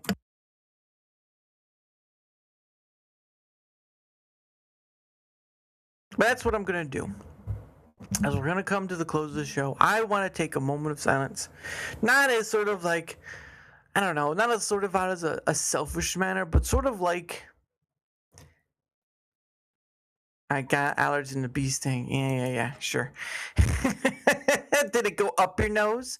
Did it go up your nose, Alaska Man Jeff? Did it buzz right up there and get stuck and lodged?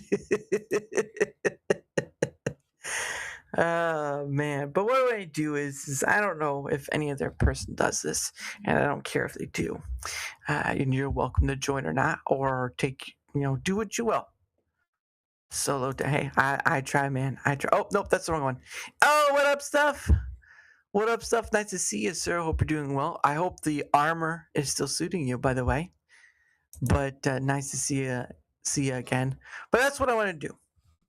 That's what I want to do with at least once in a while, whether it be a solo. I don't know if to do with having a guest, but I do want to do something like taking a moment of silence to kind of not mull over things, but just kind of be like, whatever you're grateful for, you can kind of just take that moment to be grateful. And for all the people that we've met, for all the people that are no longer here that we've met, no, there are plenty, there are plenty of people for that for me. But I think it's a thing just to try and kind of remind ourselves, not to kind of remember and to kind of remind of how wonderful this life is, but how fragile it is. So here's what I'm gonna do. I'm gonna do wait, I'm gonna do the next one. I'm gonna do. Let me get my timer out because I'm not gonna rely on the clock to just take that off. Let's see. Here's what I'm gonna do, and you can join me or whatever. But I feel like after going through all that, we need to take a moment of silence to be grateful, remember, and remind ourselves how life is, and how not only how joyous it is, and all that stuff. So I'm gonna do a minute. It's up to you guys, and I'm not doing it just to stop talking. I'm doing it sort of like just as a remembrance and a reminder, because I feel like we don't do that often.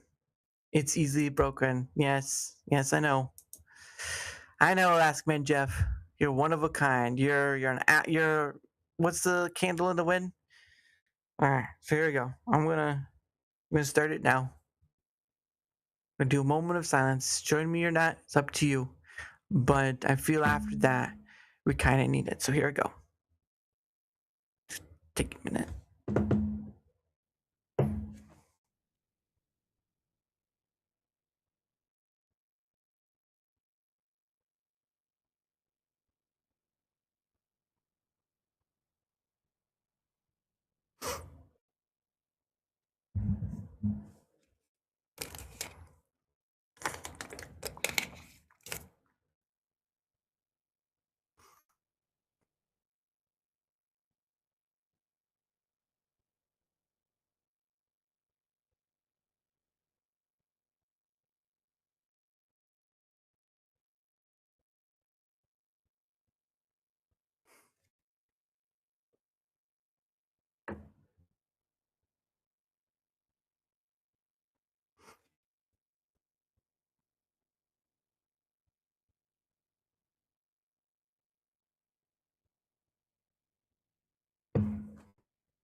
Alright, there you go.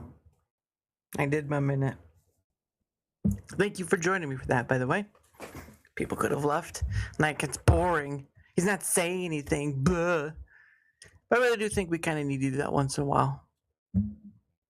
Even if it's just for a moment. Because I think it's one of those weird things where you see from time to time, like, oh, celebrity dying or whatever, all that stuff. But I think it's also, celebrate, of course, if you like the person or whatever. But I also think it's a time of reminding as well of how grateful to be alive, but also how grateful is that we get to spend time with people we care about or get to know or just met and all that stuff. And I think that's pretty incredible, especially when we go through things like that in our lives where maybe it's someone we don't know. Like I've seen, like, there was one time there was a post that was like on X.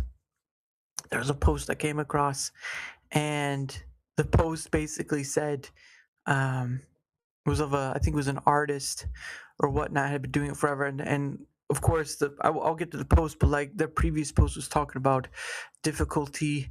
They were battling cancer, and just going through that process, but still doing art and stuff.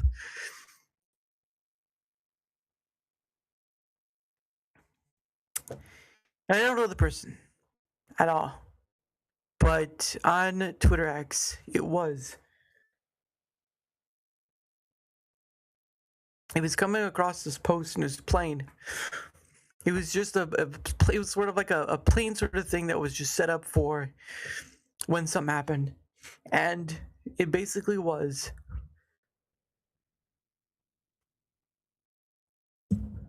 this person saying, hey, you know what? If you're seeing this,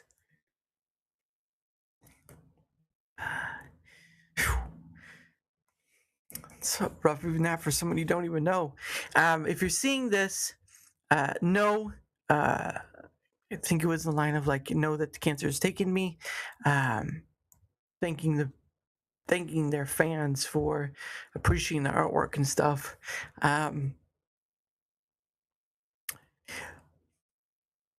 Basically, it was just a short paragraph of, if you're seeing this, that's it, and thank you for everything, and that's just it. Just came down to a post. Don't even know the person, but when you have someone of that regard, you're struggling with something like cancer or just a form of struggle, and they kind of, they know it. They know it, and somehow, some way, they're able to put something of leaving behind something, saying, hey, you know what? If you're seeing this, that's it.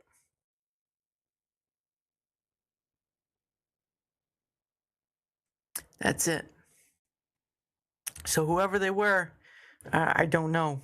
I just know they were an artist, but I have it bookmarked too. And actually, I don't know if I can find it, to be honest. But I feel like it deserves, after taking that moment of silence, I feel like it deserves its a bit of a moment to kind of all that stuff. Oh, it's going to be a long one. It's going to be a very, very long one. Because I have a bunch of Rumble stuff saved. Just want to make sure I find it. Because it's let's see.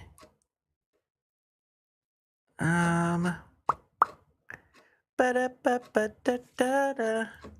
But I feel like it needs its own. Where is it? Yeah, certainly saving my bookmarking my bookmarking my stuff. Let's see. Where are you?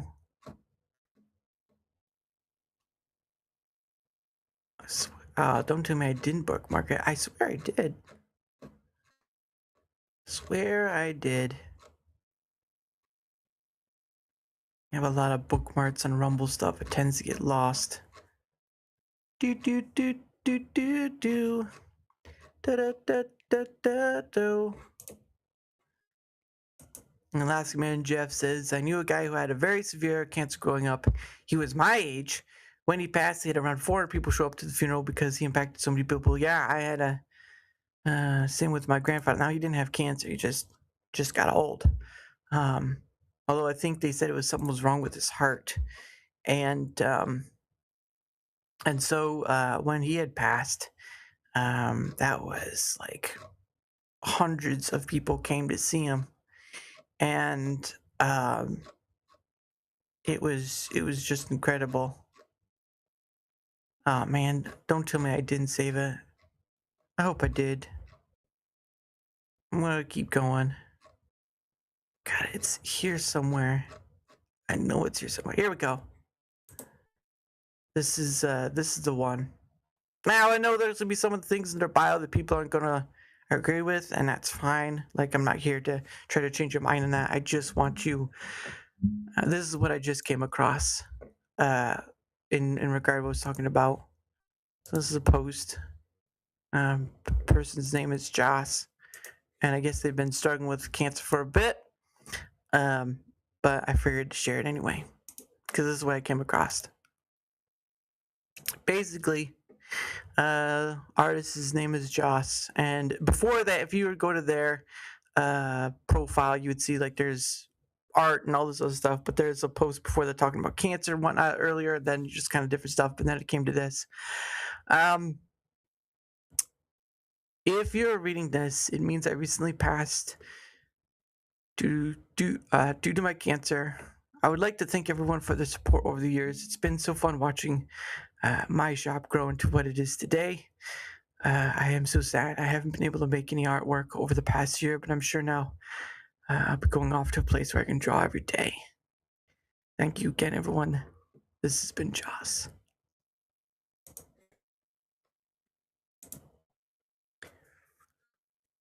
When you can get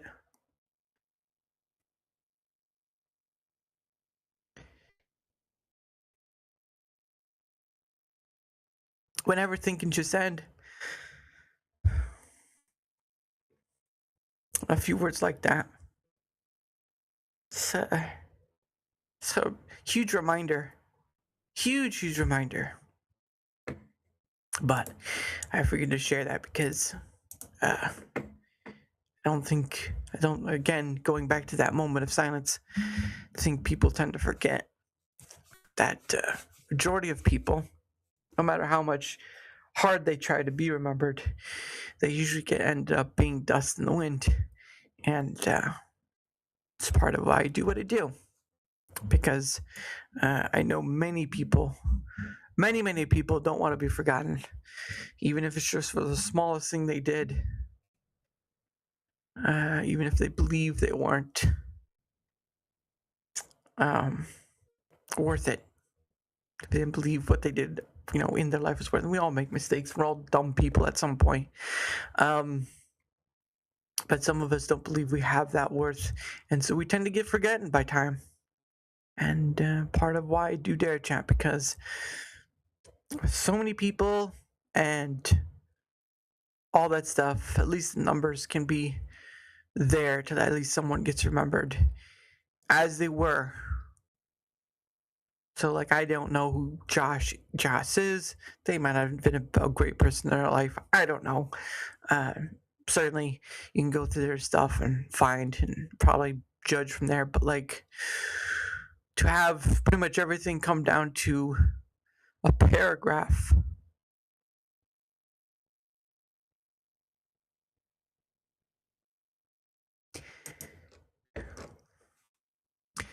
If all people remember you as a paragraph, whew, man, that's a rough one.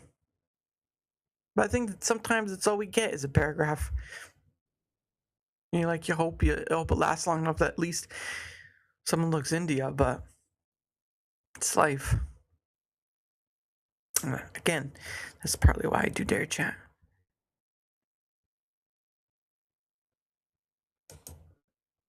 Yeah. But I mean, it's also another thing too. Is like that also needs to be its own point too, or so you don't need to be in of grievance of death every day, because then you don't live. And that's another thing too. Is like you have to kind of live in ignorance of death to live, but be reminded of death in order to know how precious life is.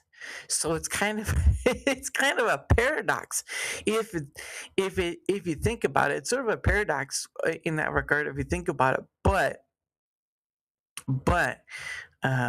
life does become too distracting. It doesn't remove the loss in the here and now. Yes, the same with my grandparents. It doesn't remove the loss, but it certainly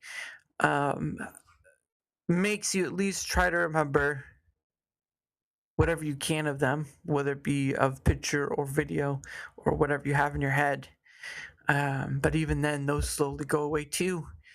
And that's why this kind of format is so important. It may get drowned out by the many thousands of other things out there, but the important part is that at least people got seen, their perspectives and how they thought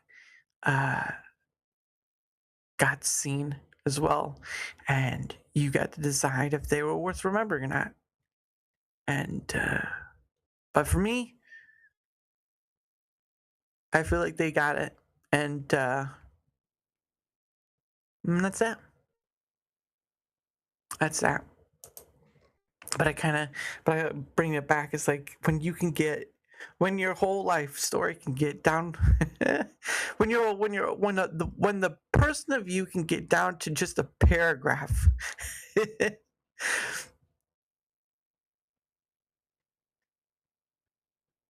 Shows you gratitude in a huge way.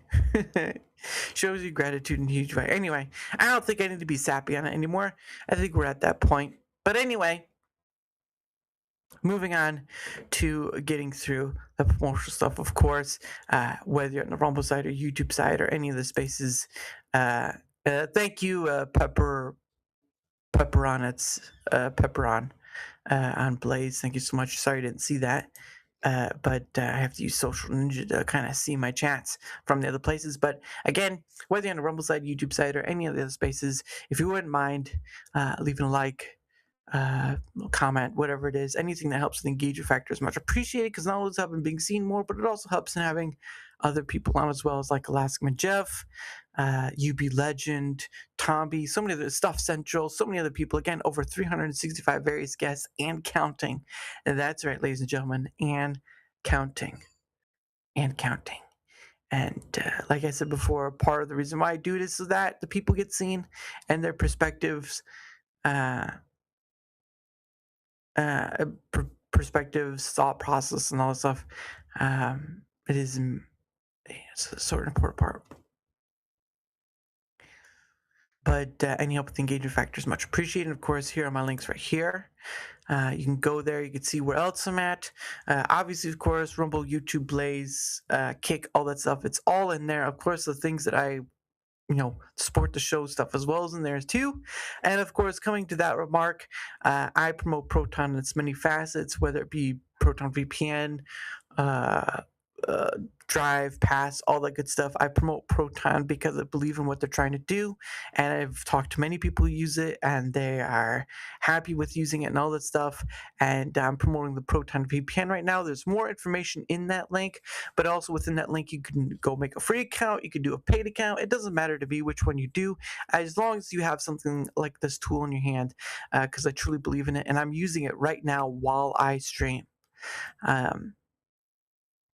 And so if you want to check it out, link is right there. Thank you so much. And of course, if you're interested in the edible version of stuff, you can go to Biltong USA, link right there as well. You can use code DAR to save yourself some 10%, but Biltong is a South African snack that is air-dried cured meat. They also sell sweets and treats, toiletries, a whole bunch of stuff. They are a store of so much. You can go to that link, check it out, see all the things there. And you know what? I've had the owner on. His name is Anton. Him and his wife run that business, a family business, American-made business, and great people to get to know. So why not go check them out and see if there's not something you would like to get from there? Because again, worth supporting. So there's that.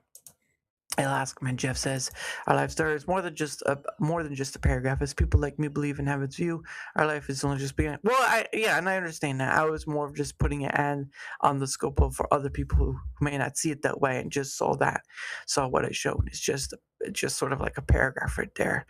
But yeah, gratitude for life and the enjoyment of, by the grace of God and all that. So. Tomorrow at 7 p.m. Tomorrow at 7 p.m. Eastern, I have on Heathen Streamers. Got to meet this dude through the Twitter X site. I think he's through Rumble, but I'm not too sure. But he's I'm sure I met him on the Twitter X site. But anyway, he's coming on tomorrow at 7 p.m. Eastern. So looking forward to seeing you all there. Going to be a great time getting to chat with him about whatever. But I'm not going to do questions from that because I think that moment of silence and stuff is good enough for that regard. So, but again, thank you and chat for joining me tonight.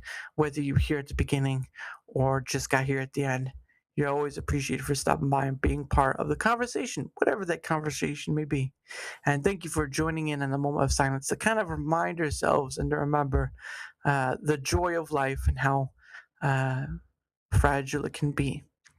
And much appreciated all that. So, but anyway, I end the show, of course, on a song called "A Moment to a Lifetime." Of course, I used Suno to help make it. Well, I used Claude to kind of arrange the song, and then Suno kind of made the song portion of it. So I enjoy it. The words are mine. They're from a poem from like ages ago. But yeah, again, this one is called "A Moment to a Lifetime." Looking forward to seeing you all tomorrow at 7 p.m. Eastern with Heathen Streamers. And as always, have a great rest of your night. Take care, everyone. Bye.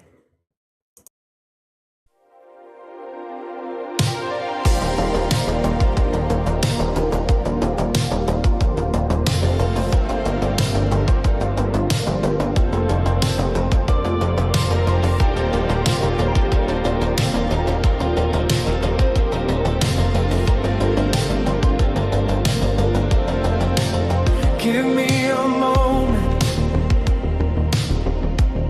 and I will make a lifetime.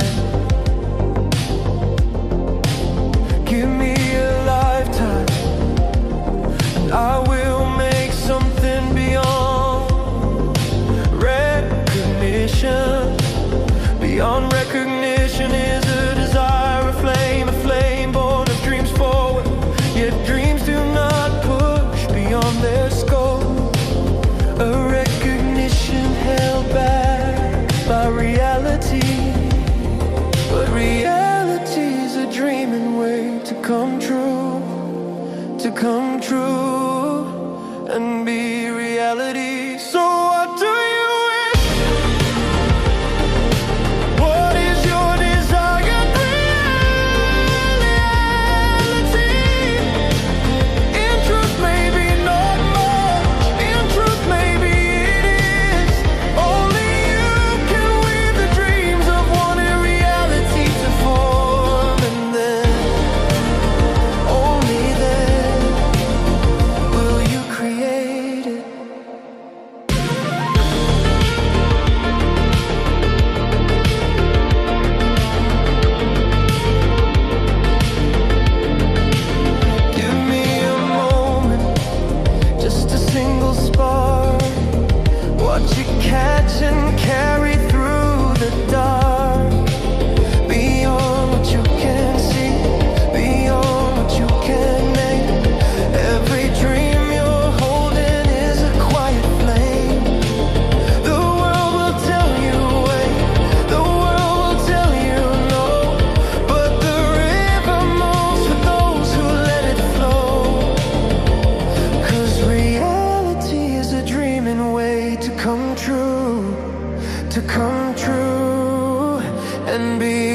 reality. So what do you wish? What is your desired reality? In truth, maybe not much. In truth, maybe it is. Only you can weave the dreams of one reality to form, and then only then will you create